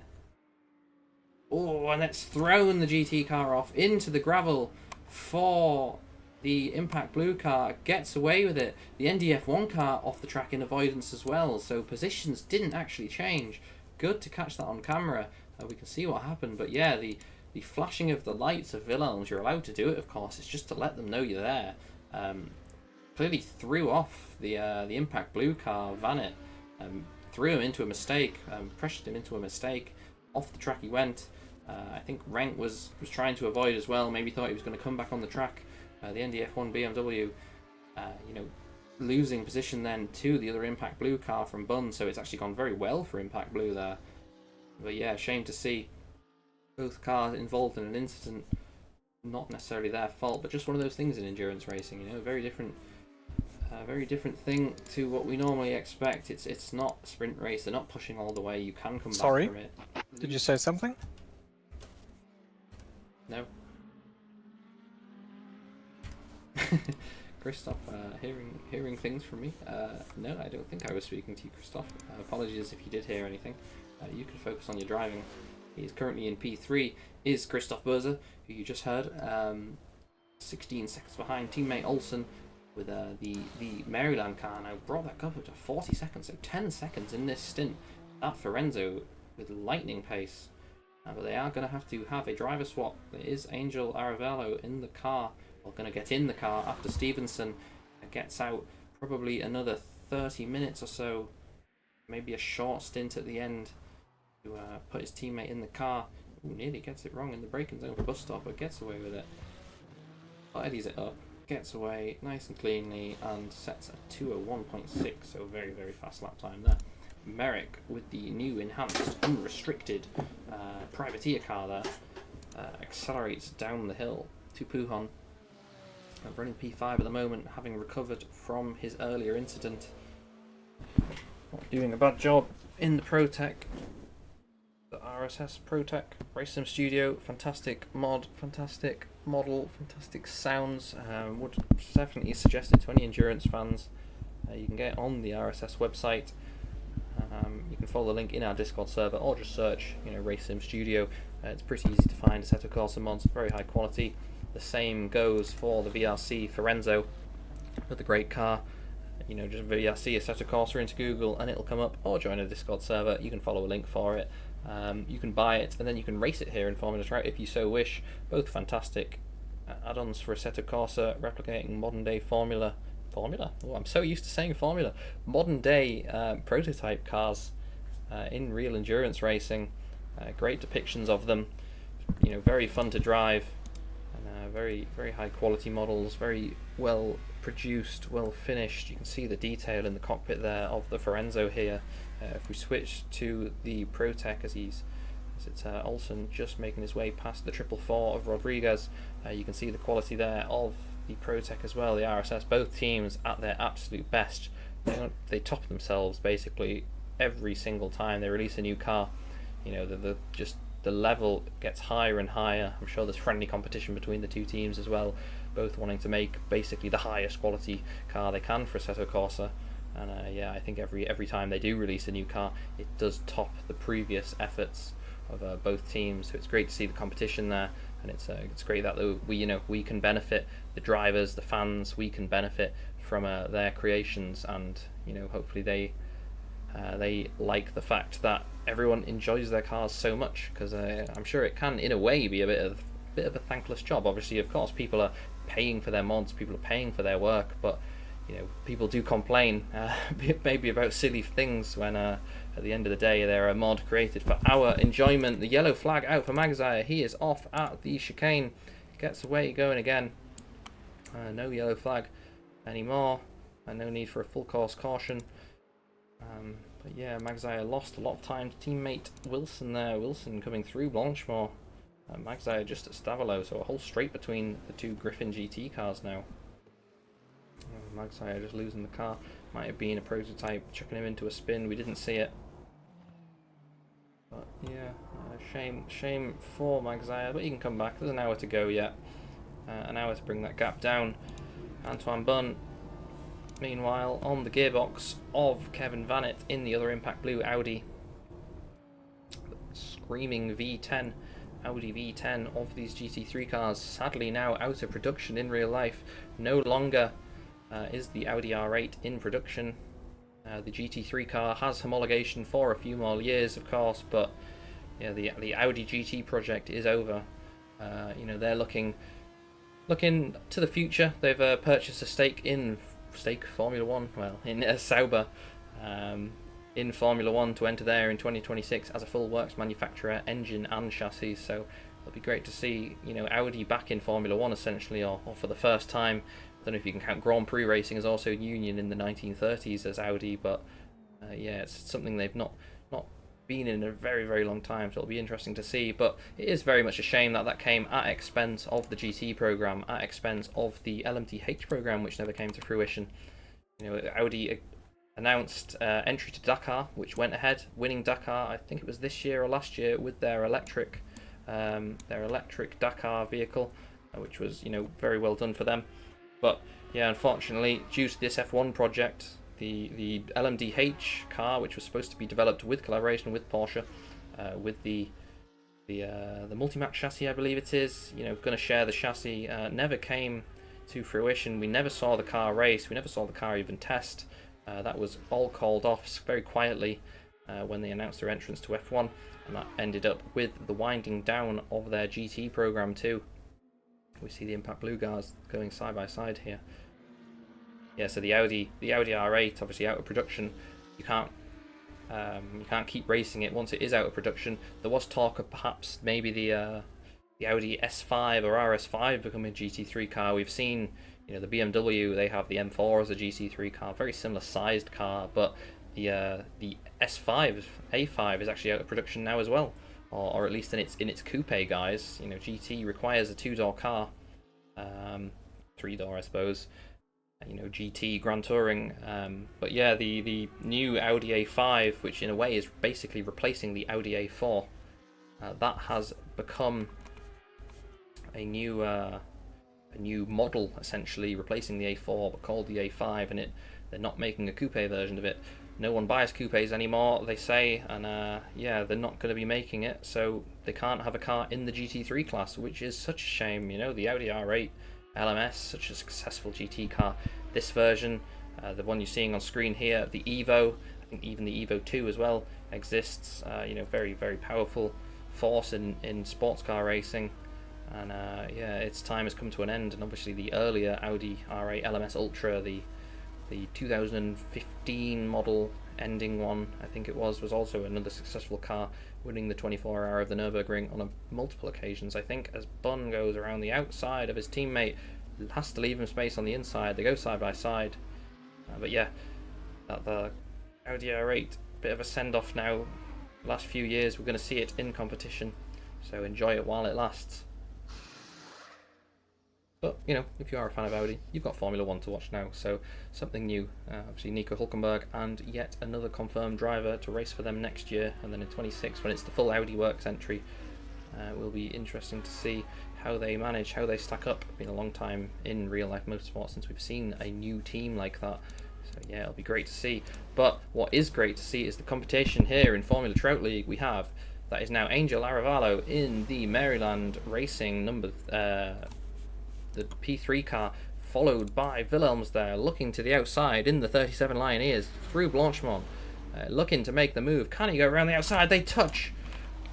Wilhelms into the wall at high speed, into the gravel, into the wall. Might be okay. Saw that coming, trying to go around the outside of Blanchemont. He looks like he's alright. Don't think we need to call that. Oh, he looks like he might have suspension damage. Can he get back to the pits okay? Yes, he can, but that's going to be a long pit stop for the Lioneers car there. Merrick, though. Merrick was the one to get away with that. Merrick following the Maryland car, following the Lioneers car. Didn't get involved in the tussle between the two, and now he's up to P3. So after an earlier incident, after potentially a misconfiguration with the restrictor on his car, he's had that extra power unlocked, and he's started to make his way back up the field, and now he's back in front of the he's in front of the Maryland car for the first time. The Maryland car dropping to P4 here after leading for so long after the driver swap. Can you hear me? Yes, hello, Hello. Case. Welcome. I'm on stream, Hello, right? Case. Welcome to the stream. Oh, well, that wasn't nice. I'm not sure if you saw that, but that was awful. Yeah, that was an unfortunate collision between you two. Shame to see. Obviously, this will be a long pit stop for you. I wish the best for the rest of your race. Yeah, we did catch that on the stream.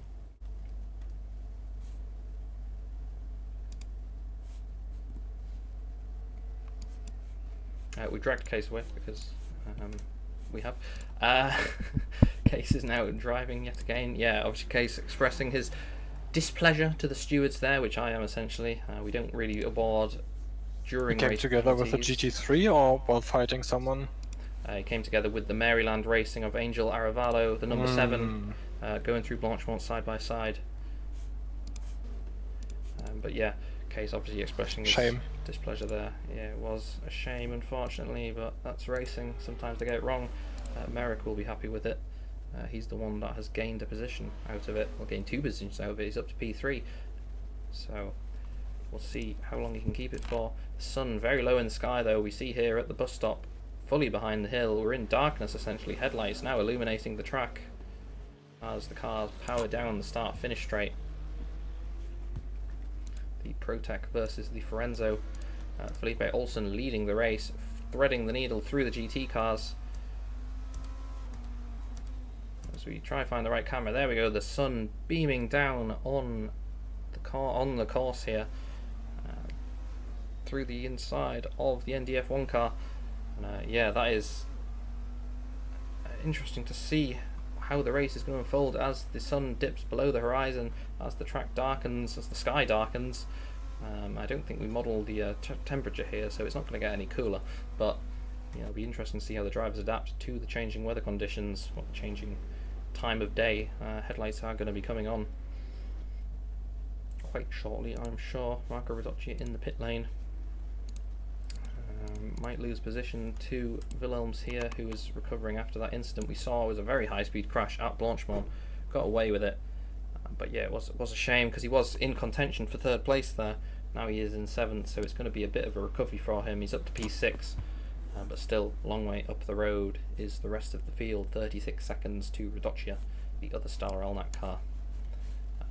50 minutes to go though. Anything can happen. All to play for.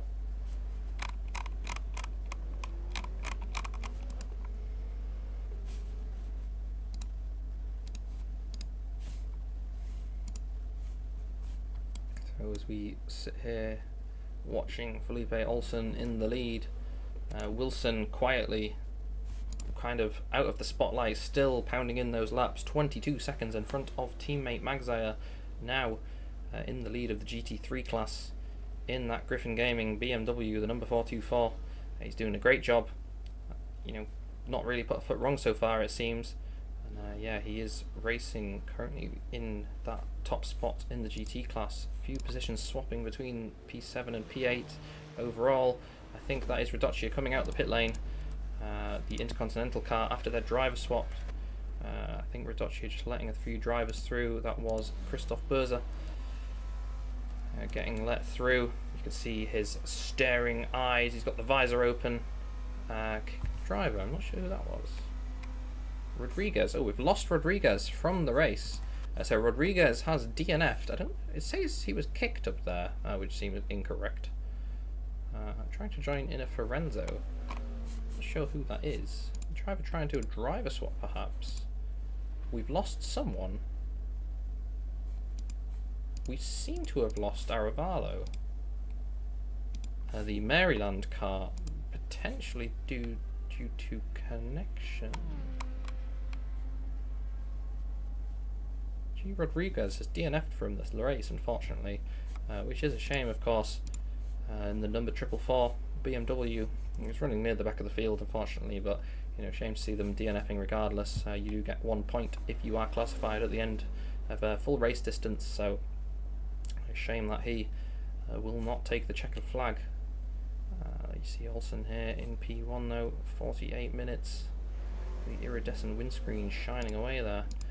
Yeah, it looks like we may have lost one of the Forenzos, and I think it's the Maryland car, the car that was leading for so long at the start of the race.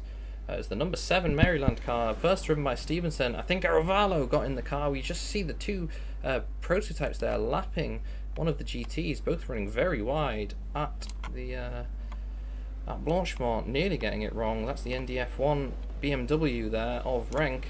We see Antoine Bunn in the background as well. Vanit, sorry, in the other Impact Blue, the Audi R8. Yeah, that could have been a big accident if they hit a bump off there, but they got away with it, and they will live to fight another day. But yeah, the Forenzo, the Maryland racing team Forenzo that led for so long, is currently in the pit lane. I don't know if they would. Well, he's not in the pit lane. He's not anywhere. He's not in the session, not in the server. They did just do a driver swap, so they might having some issues with that, and it could be them out of the race if they're unable to resume. They're down to P8 already, so at the back of that prototype field, which is a shame because they were running so strongly. You know, one of the few teams to be doing a driver swap. Yeah, we've lost them for the time being, so hopefully they can come. Well, I'd like to see them come back if possible, but I'm not sure if we will see it. The sun now blinding the drivers down the hill. Golden hour. The photographers in real life would be absolutely all over this. Some fantastic lighting conditions for some fantastic photos. Here in Formula Trout League, in sim racing, we can just admire the cars as the sun sets here. The lights starting to illuminate the magic of a custom shader patch for Assetto Corsa, letting us do this. You know, stock AC not able to do anything to this degree, so massive thanks to the creators of custom shader patch to create this. Obviously not discrediting Assetto Corsa in the first place. You know, Kunos created a fantastic game. Stefano, you know, basically created the game on his own at first, started with Netcar Pro. Now we have the Assetto Corsa we see today moving into the ACC and AC2, AC Evo even, as they're calling it, coming potentially later this year, though we've not heard too much about it so far. Something Formula Trout League is looking at, of course, and you know, we'll probably move towards, if it does have the mod support, if it allows us to do things like this, we'd love to move to a new platform like that, because although AC is great, and you know, as I said, custom shader patch guys, the creators were Sol / Pure, you know, I think it's Peter Berza and Ilya for custom shader patch, but do a great job making AC what it is today. But you know, having a native, all that baked into the game natively would be nice to see. Just for quality of life, for quality of stream, minimizing any problems and making a consistent and fun experience for everyone. Vanit here on the tail of the NDF1 car. Well, it's not the NDF1 car, it's the NDF1 BMW. It's not an F1 car, of course, it's just the team is NDF1. Into the source, Vanit pushing hard to try and catch and overtake the NDF1. Merrick in the pit lane for his second and final pit stop, 45 minutes to go, so he's really committing to that the double to 2 stop, getting the full length of. Oh, and that's a GT car off. That's a GT car in the gravel and a GT car on its way. I think that was Magzire, in the BM Junior car. Not Magzire, sorry, Carlos Skamanis in the BM Junior car. Currently running P14 overall and P6 in class. Merrick still in, well, just coming out the pit lane now, pit lane exit for the privateer Protec, the VRC factory car almost, let's say. Phil Elms not able to get in front after his earlier incident, still behind, but he will have time. Oh, and that's one of the Forenzos round. into the gravel. Saw them together. That was Radocchia, that's the Intercontinental car, after their driver swap with the unknown driver in.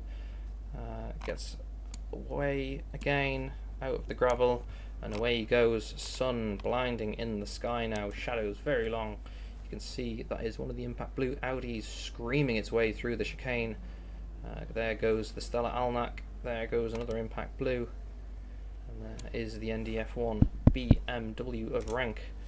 We see Vanet has actually got past the BMW of rank there and pulled quite the gap already, 4.5 seconds between those, so Vanet must have made, well, Renk must have made a mistake after he got overtaken, or perhaps why he got overtaken, and has allowed Vanet to get that 4.5 second gap straight away, because it was only just this lap they were around 5 tenths between them it was at the start of the lap. So we will keep having a look. Angel Aravallo, I think, has DNF'd from the race. He's apologised to Case for the love tap. I'm sure Case might not take it that well because it has basically put him out of contention. But Angel is out of the race. The Maryland racing car is out of the race. Stevenson's car is out of the race, which is a shame. They were running very, very strongly at the start, and yeah, will not be taking the checkered flag. So Felipe Olsen for Griffin Gaming, the number 8 car in P1. The number 9 car for Christoph Börse in P2. It's a 1-2 for Griffin Gaming at the moment in the hypercar class. It's P1 and P2 for Wilson and Magzire in the GT class as well. So P1, P2, Griffin in both classes. Christoph will be very, very happy with that. You know, Griffin championship winning team in the Premier Series, Drivers Championship, Andreas Schilder, Driver Teams Championship with him and Börse as well, so, or at least I think so, in Season 7 in the Premier Series. So they're definitely, you know, back to winning ways here in the Lemon Series. Christoph's baby as such, the team and the league, and this series. Yeah, and the Griffin Gaming doing very well here. So still 42 minutes to go. I don't want to jinx anything. I've done it before, I've cursed them. But yeah, still they're doing a very good job, and 1-2 in both classes is definitely a good achievement, even if they don't finish that way. So gaps up and down the field have mostly increased for the time being. Shadows getting even longer. The sun is setting in the sky, and we can see, looks like Aravallo might have lost it at Radion or Rouge for him to DNF from the race. Maybe it wasn't even a disconnection, maybe it was a crash. You can see Wilson's gone past where he virtually is, which was Radion or Rouge. We follow on board with Magzire as well. You can see Magzire is behind in P10 overall as he climbs the hill of Rouge, climbs the hill of Radion. He goes through, so that might have been Aravallo getting into a monster shunt at the fearsome Radion, and maybe the reason he's out of the race. Stella Alnac car goes past on the straight. Shadows even longer, even longer. We're running ×3 time acceleration here. You know, in real life, let's say the 6 hours of Spa is the World Endurance Championship round length. So here, you know, we're doing a 2-hour race, but the time acceleration is 3 hours to kind of simulate that 6-hour length. So yeah, the dusk is closing in, and headlights are coming on. You can see the road illuminated in front of the Griffin number 8 here. Those headlights will be more and more important as the sky gets darker.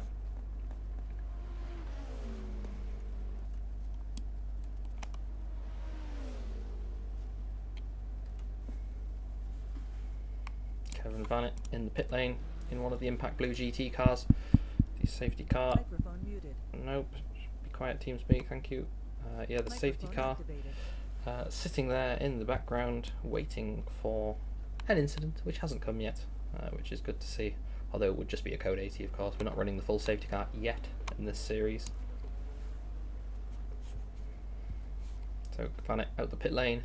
P5 in the class, P13 overall, soon to be P6 as he passes the site of Aravallo's untimely departure from the race. There we go, P12 overall for him now. P5 in the class as Christoph Börse in the pit lane for his second pit stop. We ride on board with the Protec. Dead, staring eyes as he checks his mirrors in the pit lane of Christoph Börse. Visor up. Can he stop on his marks? I'm sure he can. He's done it a lot of times. There we go, in the pit lane. to serve his last, second and final pit stop. He'll have the pit lane time to deal with to allow for the balance of performance. As I was saying, the Trout flag app that Christoph has developed does account for all this, so all the teams have different pit, fuel fill rates, that kind of thing, but the app normalizes that for everyone, neutralizes any advantage gained. Yeah, Berza will have to wait in his pit box until he is allowed to go. If he goes any earlier, he'll receive a penalty, but Magzire out of the race. No idea what happened. I said I cursed it by saying it, and I definitely have. Magzire is out of the race. The Griffin Gaming 1-2 is over in both classes. It's now just Griffin Gaming P1 in the GT class. Magzire is out. So a shame for Paul Magzire, who's doing a really great job, basically in his return to Formula Trout League, because he's been kind of absent from the last few championships. Yeah, but unfortunately, he is out of the race, and that has promoted Antoine Bunn in the Impact Blue Audi R8 into P2, 1 minute and 11 seconds behind Ryan Wilson. Ryan Wilson, a bit of a GT specialist, so he's definitely showing that here with that huge lead he has on Bunn. Although, Bunn and the rest of the field has got involved in a few more incidents, maybe not necessarily their fault, but yeah, Ryan Wilson just being able to run a clean race, while the other has been a bit in the pack, let's say. But Berza out the pit lane then. He's back on track behind Merrick. I don't know if Merrick needs to pit it. Yes, he doesn't need to pit it down. I remember he pitted at 45 minutes, so Merrick will have about 4 or 5 lap old tyres, 4 or 5 laps of fuel used, whereas Berza is on fresh tyres, and we'll be chasing him now. Both the same car, both the same class, so can Berza catch up to Merrick? He's got 40 minutes, approximately 37 minutes and 45 seconds to bring that gap down, the 3.1 second gap. So basically an entire Premier Series race, if you're used to racing there, to bring that gap down and do the overtake to get back on the podium. Radocchia as well is running P2, but I think he needs to pit again, so he's probably a net P4, maybe P5, it depends what Wilhelms is doing. Wilhelms 13 seconds behind Berza here, but he was involved in an incident earlier on with the Maryland racing car.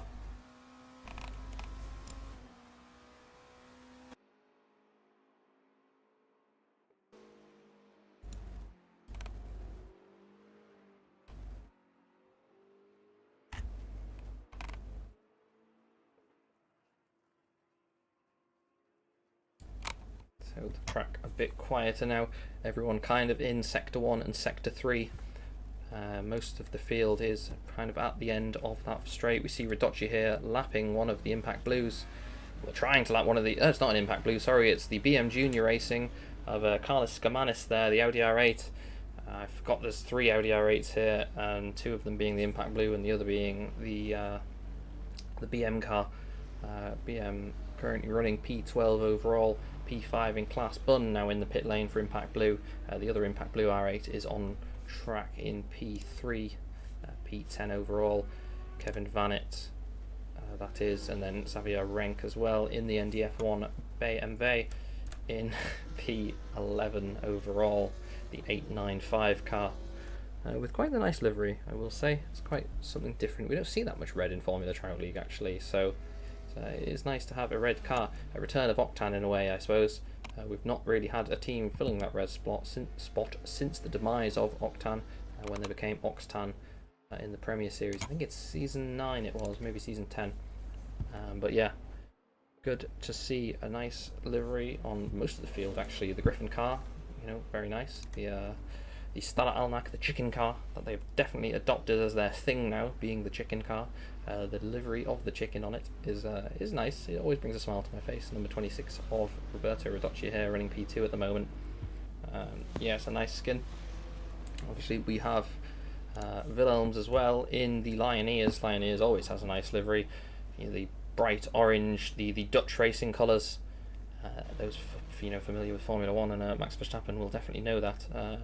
The Dutch racing colours, orange, the Lioneers car, a very, very Dutch team, as kind of indicated by everything about them. Dutch driver, Dutch team, Lioneers, pretty obvious. But yeah, they do a great job, and the livery is very nice to look at. Very nice use of colour. The black, the white, it's good, and even the livery placement. The Century Sim Racing on the shark fin there, well implemented, and it's just an overall nice car to look at. We have the number 77 Intercontinental car, a bit more bare bones compared to the rest of them, just black, but it follows the livery guidelines, which is what's required here in Formula Trout. So it's nice to see. Appreciate anyone that does that, because making a livery can be a bit difficult. So it's the effort that people do, it is appreciated. Ryan Wilson, of course, in that Griffin. The number, is it 424? Yes, it is the number 424 Griffin car. Again, another Griffin car, very similar to the ProTech. It's a nice skin. It's good use of colour. It's the Griffin colours. Very iconic in Formula Trout League, and it's a good implementation of the skin on the car. I maybe prefer the prototype a bit more to the GT car. I think it kind of fits with the scheme more. Similar to a Premier Series Formula Hybrid, which you normally see the Griffin Gaming skins on. But it's a good transfer regardless. We'll look at the Impact Blue, potentially the best GT car skin in my opinion. Just fantastic use of shapes and colour. It's almost like a topography map of the height map or something. Just the gold and the blue, such a fantastic use of colour. Really pops when you do look at it close up. It looks good from a distance. The Impact Blue cars always do a great job. The Sprint Series Formula 3 cars look fantastic. In addition, Antoine Bunn running P2 at the moment as well. So Impact Blue with a good showing today in the skin and the racing department. We've got Xavier Renck as well, as I mentioned before. Nice red car, nice NDF1. Not too many red cars nowadays, and quite the contrasting black and red. Nice paint job. Something different to see in Formula Trout League, of course. And another team which is in the current Sprint Series, so nice to see them, racing in both series that we offer here in Formula Trout League. The Sprint Series and the Lemon Series at the moment, and the Premier Series will be coming back hopefully as soon as possible. We're basically waiting for the release of a 2024 RSS Formula Hybrid, which we don't know if it's coming. We assume it is, but yeah, that is the reason we have the Lemon Series going on at the moment and the Sprint Series, because we typically like to run the newest RSS Formula Hybrids, so we're waiting for that to come. And then the Premier Series will start again, so hopefully we'll see a lot of these guys, a lot of the cars, a lot of the teams racing in that Premier Series. But forget about that. Focus is on the Lemon Series, which is where we are at the moment. 2 hours of Spa, we're about 1.5 hours in, 3/4 distance, half an hour to go. Nearly. Carlos Skamanis, the final team that is still on the grid, still circulating the track. That is the BM Racing Junior. Most of you won't know BM Racing, a team that used to be in Formula Trout League years and years ago. I think probably 2020, 2021 is the last time we saw their name here in Formula Trout League. It's great to see the name back. I think we saw Ryan Ridgeback, who was associated with some of the BM guys as well in the Trout server recently. So it's nice to see his name back in the series as well. And the BM Racing name returning to Formula Trout League for the first time in years in the hands of Carlos Skamanis. It's nice to see the number 60 circulating here. Unfortunately at the back of the grid in P12, but there was cars behind him that just all DNF'd, so props to him for still being on track. And again, a nice livery. It is the let's say the BM house colours.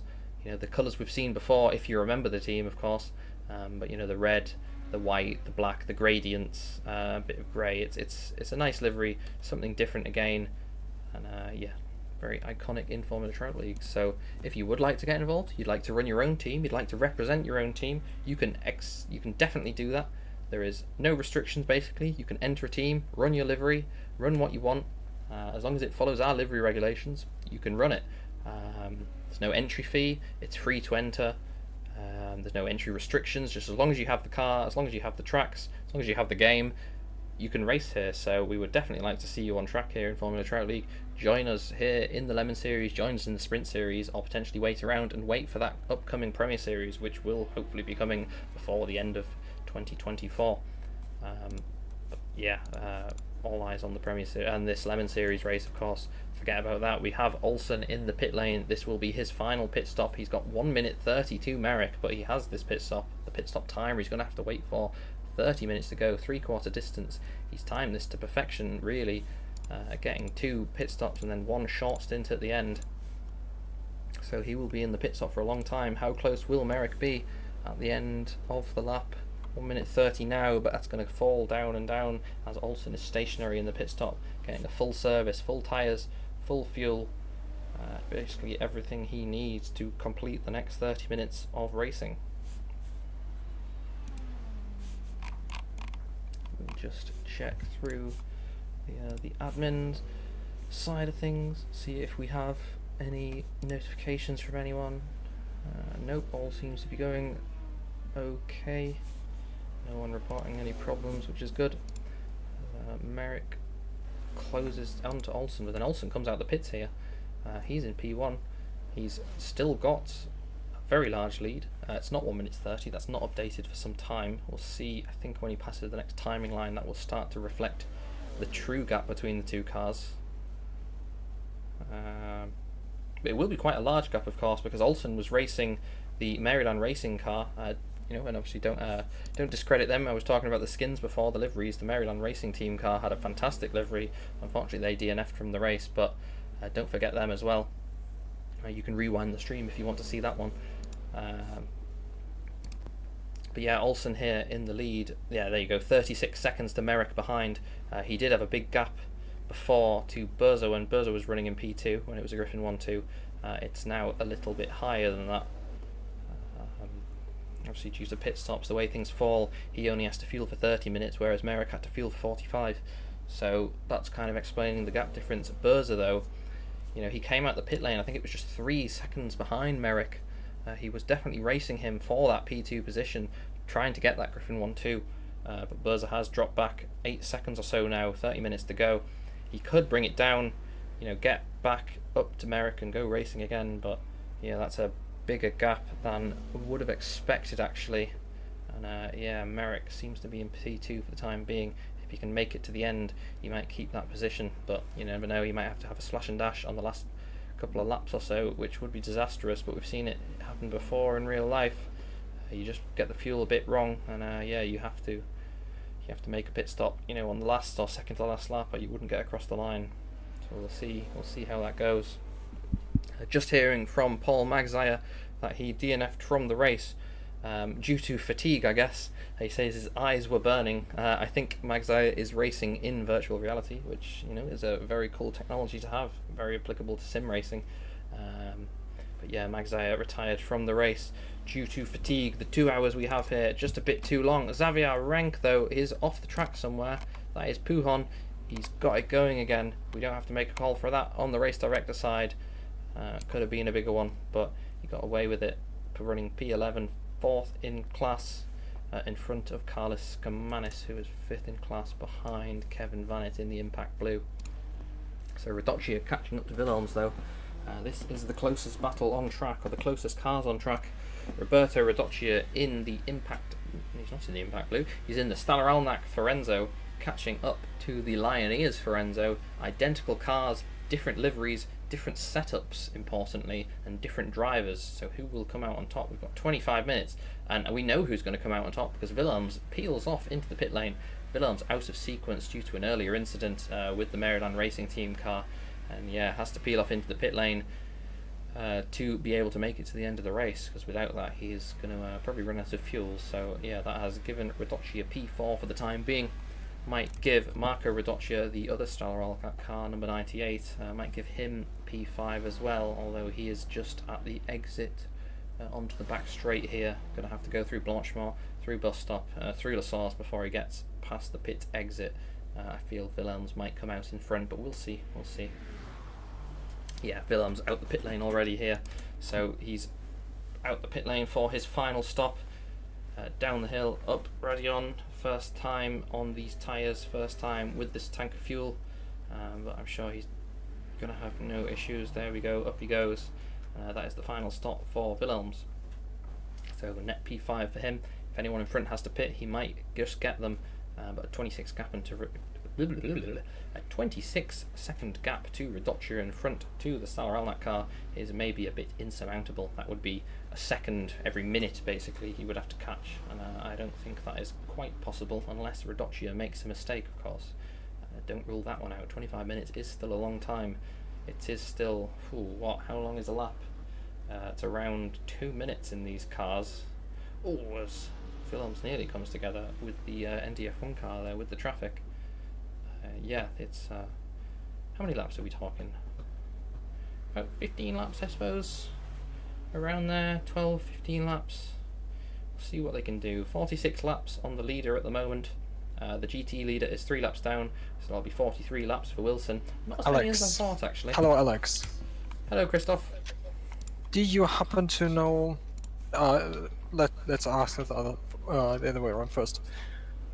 Can you do a small race engineer? Can I ask a small race engineer question? No. Do you happen to know if Jason is yet to pit? Okay, fair enough. See you later. Jace, I can answer that. We discussed this in the pit lane. I believe Jace pitted at 45 minutes, so he should be able to make it to the end, unless he is very marginal and he might have to splash and dash at the very end. That means I am in trouble. Good to know. Yes. Yeah, so what we spoke about earlier on the stream, Christoph asking there,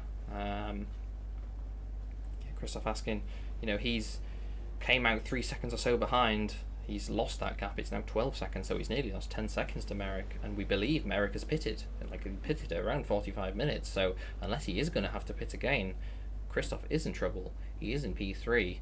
I don't think he's going to get that gap down.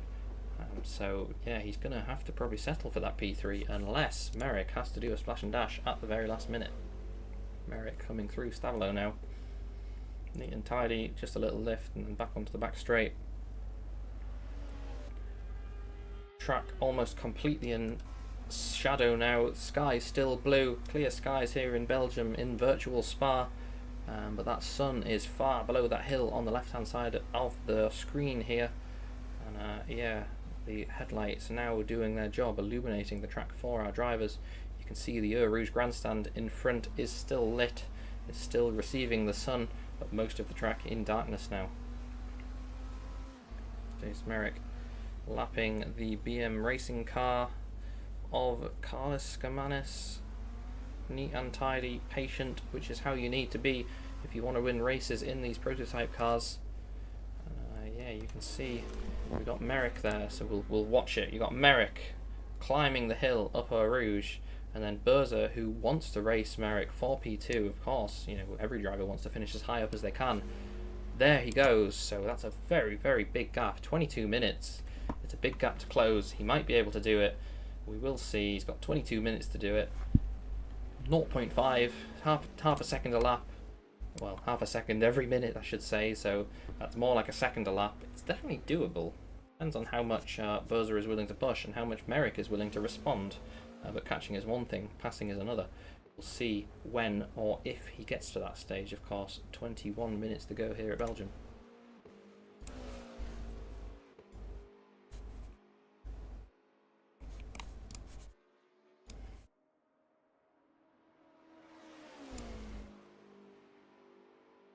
So Felipe Olsen coming into the bus stop for the 48th time, crossing the line shortly in the lead. He's basically ruled the second segment of the race here. The Maryland Ferenzo in the first part of the race, that was the car to beat. They were leading, but now Olsen in the Griffin Gaming number 8, the ProTech, that is the car to beat now, 35 seconds in front of Merrick. Not sure he's even going to be able to get close to it. What am I saying? Merrick is 35 seconds behind if he's going to get close. Merrick would have to close about 2 seconds every minute. 4 seconds a lap. I don't think that's happening. Olsen basically has control of the pace here. He doesn't need to take any risks, doesn't need to make any mistakes. If you think this was a full endurance race, this was a 6-hour, this was a 24-hour race, 20 minutes is basically the dying stage of the race. You just need to bring it home. 35 seconds is a good gap. It's a safe gap. All Olsen needs to do is, minimize risk when massing the GTs especially, and bring the car home, assuming of course that he does not have to pit again. Drivers have got it wrong before and they will get it wrong again. For Olsen's sake, let's hope he does not get it wrong this time. Rodocchio though, P4 for Roberto in the Stellar Alnac, Marco in P6. 9 seconds behind Wilms, so quite a spaced out field now, mostly. Kind of how it works, when you have a longer race, the field just slowly kind of equalise and the gaps start to form, and then this is what we're seeing here. Obviously the extra intrigue and spice in a endurance in a multi-class race is the lapping of the traffic, the multiple classes we have racing and the different pit strategies. At Le Mans we have a 6-hour race, and that will be especially evident there. We'd love to see you here in Formula Trout League for that 6-hour race. It will hopefully be a very good showing. We've seen here the app in action, the field in action. It's been very clean, good racing up and down the field. We've had it for 2 hours here, or 1 hour 40 minutes so far. We're going to have it for 6 hours in Le Mans, hopefully with a bigger grid, more cars, more teams, more drivers. Driver swaps are mandatory there as well, so that's an extra variable to think about, extra layer of strategy.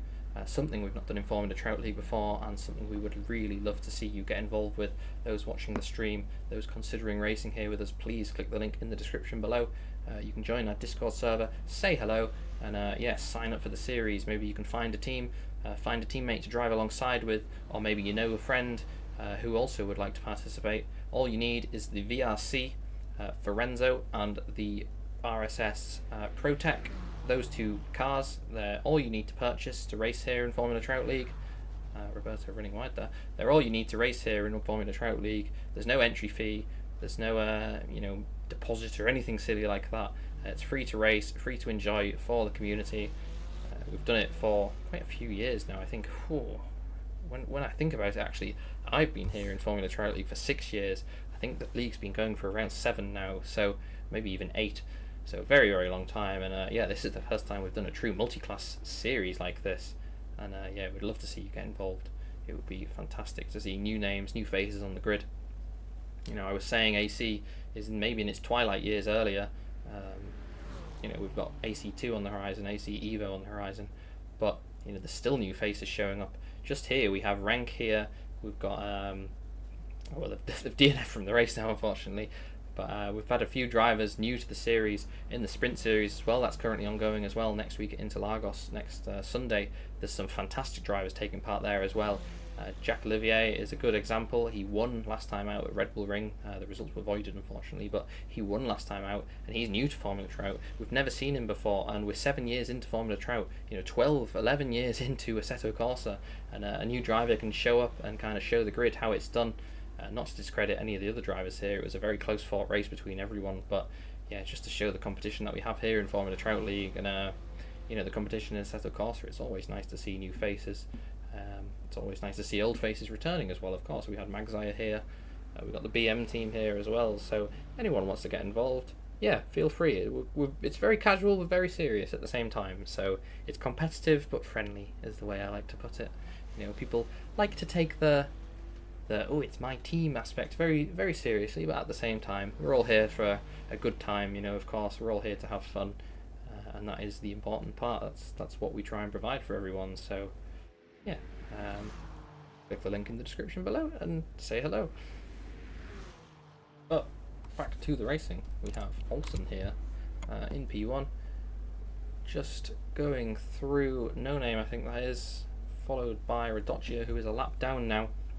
I think Olsen's just lapped him. Radocchio there following behind, lapping one of the R8s. You can hear the distinctive V10 scream.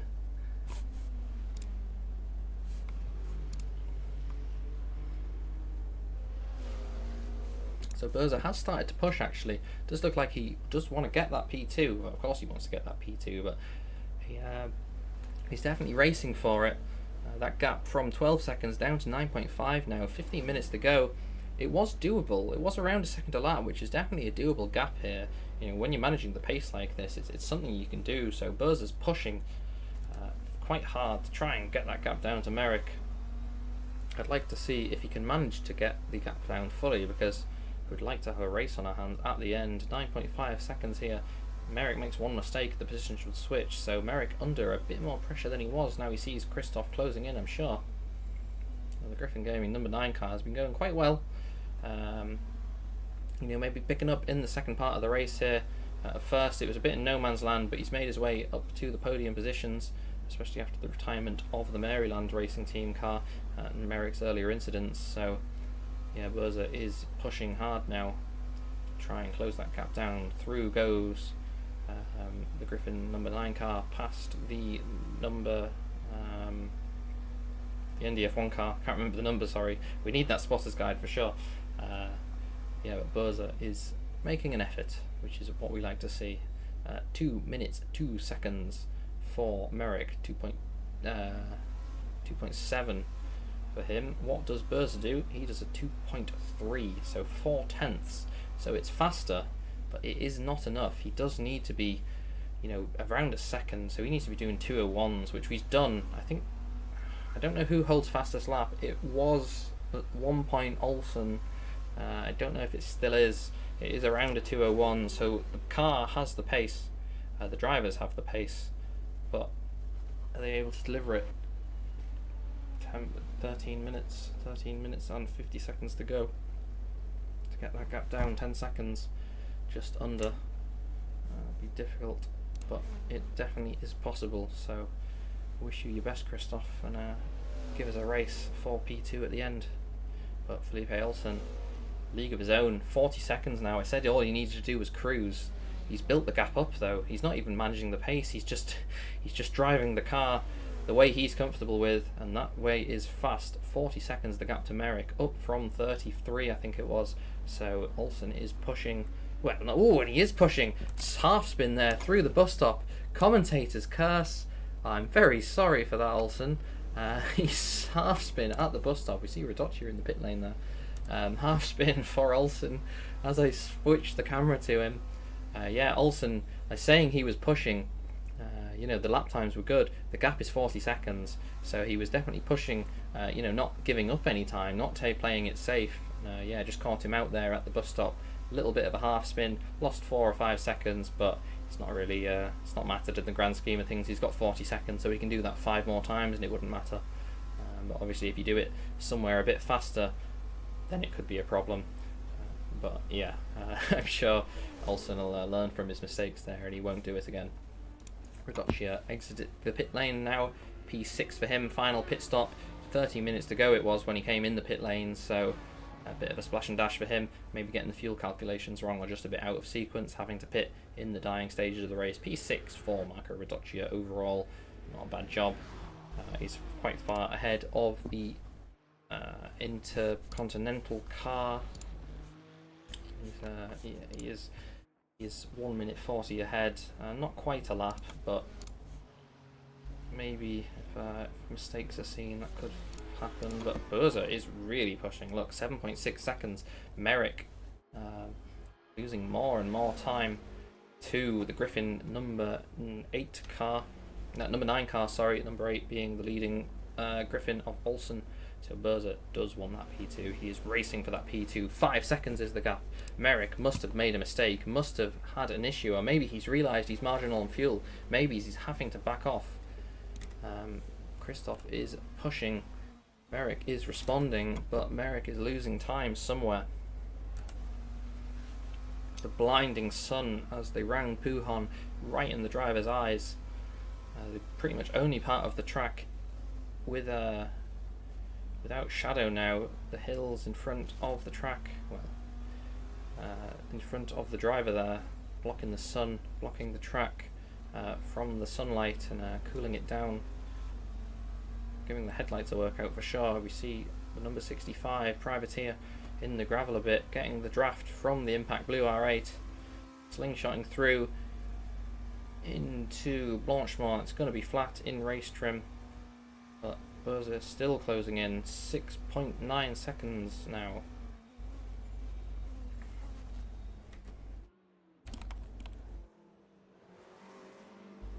So we see a big slide for Merrick as well, leaning on that traction control of the ProTech.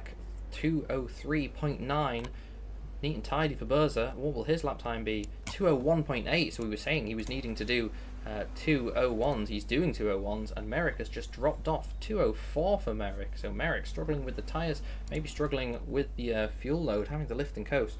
We'll ride on board with him as he climbs up Radion. We'll ride till the end of the straight. Will he lift and coast at the end of the straight? That is something to see, or is it just purely tyres he's struggling with? Flat out down here, of course.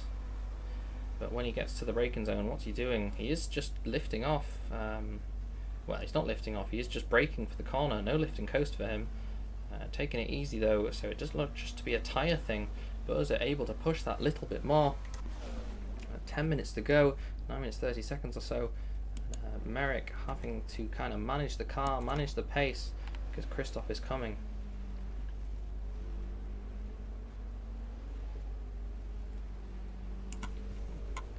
See the gap there, all closing, but Christoph running a little wide there into the gravel. That's going to have cost him. Roberto Radocchia has lost the car at Lecum, that is. Gets the car righted and away he goes. No one got involved with that, thankfully. Wilhelm's too far to capitalise though. 30 seconds, but he's round again. Yellow flag's out again, so does he have damage? Does he have dirt on the tyres and he's just got it wrong? I can hear a GT car coming from the camera, but if he can get it tidied up, he can just continue round. Yeah, he's just tiptoeing around, so must have just got dirt on the tyres, maybe overheated them a little bit. And he's just building up the pace yet again, doesn't want to spin. 201.5 for Radocchia, so that is the his personal best. It's a very good lap time, having just made a splash and dash earlier. He's definitely pushing. Merrick 204.5, Christoph 202.2. That gap is falling down now. There's around 4 laps to go, and Christoph is definitely racing for this. Merrick will be aware. He will know the gap is falling. It's only going to be 2 laps before he should catch him at this current rate. Will Merrick hold on for the end of the race? 8 minutes to go here. Olsen 42 seconds is his lead, so not much to worry about. Will traffic get involved? You can see the BM Racing R8 in front there, but here is Jace. There is Christoph. They're so close now. We ride on board with Christoph. He's tiptoeing, but he doesn't need to push too hard. He knows he's faster where it counts. He knows the tyres have it in it when it counts. Oh, but he runs wide. I said he was taking easy because he's just getting the pace where he needs to, but he runs wide on the exit there. And he does lose a little bit of time. 3.2 seconds, not too much. So, you know, Jace is tiptoeing himself. Merrick in the privateer number 65. He's struggling himself, obviously, with the tyres, you know, such as the dramatic drop-off of his lap times. You can see him having to navigate past the BMR8 there. But now Christoph's turn to get through it. We'll ride on board with the number 9 at Griffin. You can see the car getting closer and closer. And this is going to cost him catching it through Stavolo. Oh, but he goes up the inside. He's going to have a big lift to not run wide. But that's better than it could have been if he got truly stuck behind it. It would have ruined his exit for the corner. 3.5 seconds the gap between them. 6 minutes and 30 seconds to go. Olsen on 55 laps. 44 second gap to Merrick. Nice and safe, but Merrick is not safe from his teammate, from Olsen's teammate Burza, into the bus stop. You can see there goes Merrick exiting out of the bus stop, starting lap 55, but there goes Christoph. 204.1 for Merrick, even with the mistakes. 203.6 for Burza, so he's still faster.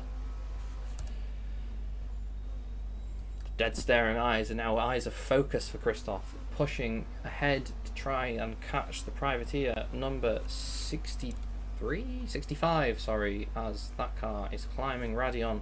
Burza is watching him ahead. 3.4 seconds. 5 minutes and 47 seconds. The closest battle on track between these two for P2 overall. P2 in class. There's Merrick. There's Christoph. Oh, and there's the yellow flag out for rank. Where is that? That's just before Stavolo. He's got going again. So the race will continue. No need for our yellow flag yet.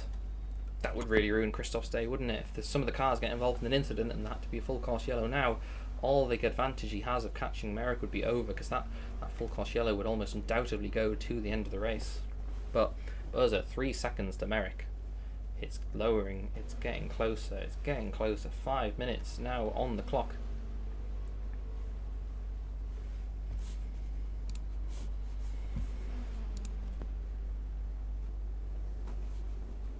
see Olsen on lap 56. He's doing 202.6s. No need to push too much, but it's still decent lap times. There is Wilson in the leading GT3 Griffin, P1 in class, P8 overall. That is Rank in the NDF1 BMW. In P4 in class, a lap down on the leader. And here is Radocchia starting lap 55. He's also a lap down on Olsen. So we go back on board with Burza. He's coming up to the bus stop. You can see Merrick getting closer in front. There's Merrick exiting the bus stop once again. Lap 56 for him. The lap time 2:02.9. It's a bit better for Merrick, but 2:02 flat for Burza. Burza is pushing. Burza is closing in. Merrick will be watching him close in. How will he react?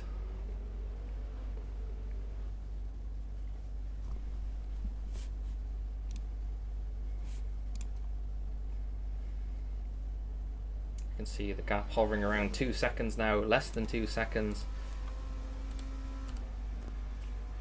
on the effective T-cam of that Griffin gaming machine. The number 9 catching a lot in the straight, so maybe Merrick having to lift and coast. Will ride on board with Merrick. What's he like on fuel? What's he like on tyres? The gap is just 1.2 seconds, so Merrick is losing so much pace.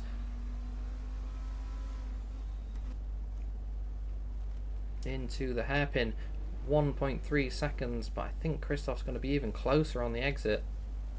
Merrick just really struggling with the car, maybe really struggling to just keep the car going until the checkered flag if it is fuel.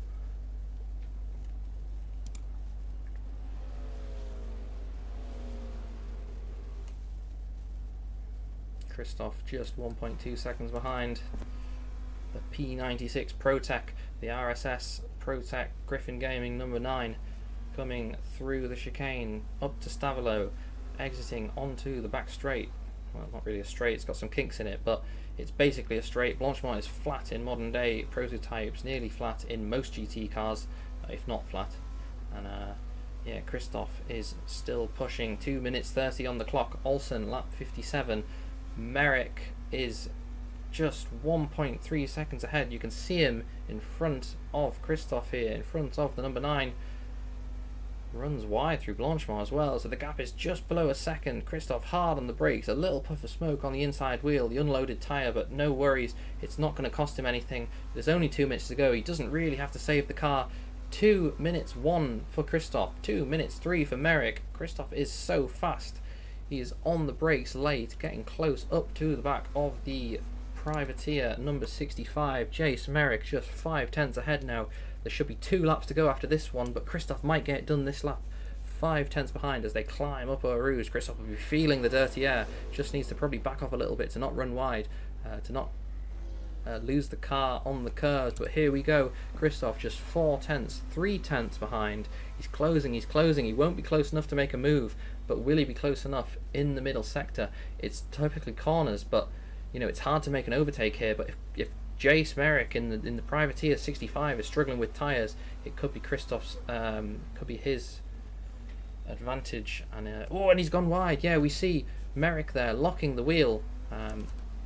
Christoph getting even closer. So Merrick struggling with his tyres, locking the wheel at the hairpin. 1 minute to go here at Spa. We've had 2 hours of racing, 1 hour 59 so far, 2 hours. And you can see Merrick oversteering again. So Merrick just really struggling with the tyres. Christoph, though, has dropped back a little bit, importantly. Merrick 7/10 in front now, about 10 car lengths. But here you can see Burza closing again. The number 9 just looming in the background of Merrick's mirror. I'm sure Merrick will know he's there. There's a GT car coming too. Will he be able to hold on? Will he be able to maximise the exit?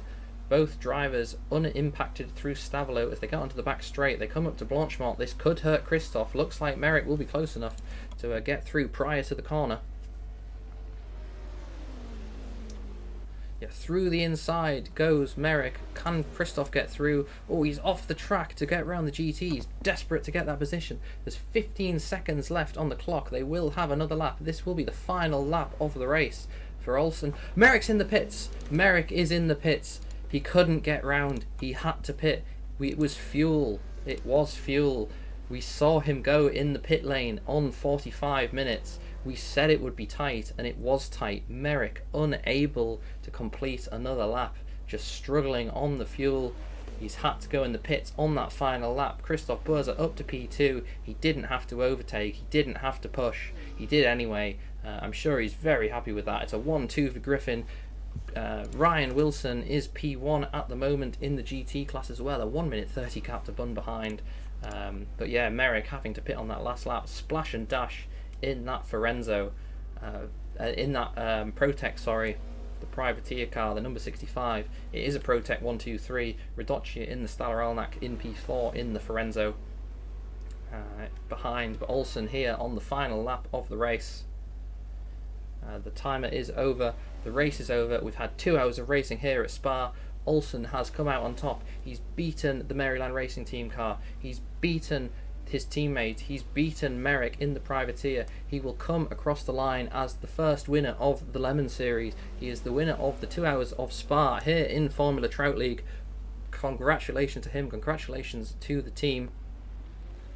Checkered flag. Olsen has crossed the finish line, and that is the win for Griffin Gaming. Christoph Börzer is a bit further back. He's 50 seconds to his teammate, but he's in P2. The other Griffin Gaming car in P2. He's behind Wilson there as well, so maybe we'll get a bit of a photo finish here. Bit of a formation finish between the GT, the P1 GT car and the P2 prototype. Here comes Christoph Börzer in the number 9 Griffin Gaming car to come over the line in P2. He bested Merrick on the strategy, on fuel, and he comes across the line in P2. Wilson comes across the line as the winner of the GT class here. Fantastic job for Ryan Wilson. Griffin will be very, very happy with that. P1, P2 in prototype, P1 and DNF in the GTs, so fantastic job for them. Merrick will get a podium at least after that splash and dash at the end, so at least still a good result for him. Stala Alnax, Roberto Radocchia, looks like he will be classified in P4. Wilhelms is 14 seconds back, so unless he has a huge accident on the very last corner, which is unlikely, he will come across the line here in P4. Good job for him, for Stala Alnak, good points for them. Case Wilhelms in P5, just a bit further back. After an earlier incident, he was obviously racing for the podium, but good result for him overall anyway. P5, not a bad points haul for them. Marco Radocchia was in P6 as well. And here we have the Intercontinental number 77 locking the rear wheels at the final corner. Not that it matters, they're last in class. There's no one behind them, they're the final ones to finish. But 7th overall, 7th in class for them. Good job for Intercontinental to make it to the end of the race. And here comes Carlos Skamanis as well, the final finisher here. P12 overall, P5 in class in the BM Junior car. Congratulations to him. Congratulations to all our finishers today here in Formula Trout League. This was obviously the race director stream, not necessarily the overall stream, but thank you everyone for watching. It's going to end here because obviously the race is over. There's no interviews as such, but yeah, congratulations to all our winners: Olsen, Börzer, Merrick, the podium sitters in Premier Series, in the hypercar class, the LMH class, and congratulations to Wilson, Bun and Vanet in the GT class. DNFs were, off the top of my head, the Maryland Racing Team car, the Griffin number 22 GT car of Magside retired as well. We lost also the Protec of the who was it? It was the Bladewind Motorsports car. Obviously we lost as well, which is a shame. I think there's another one there I've missed.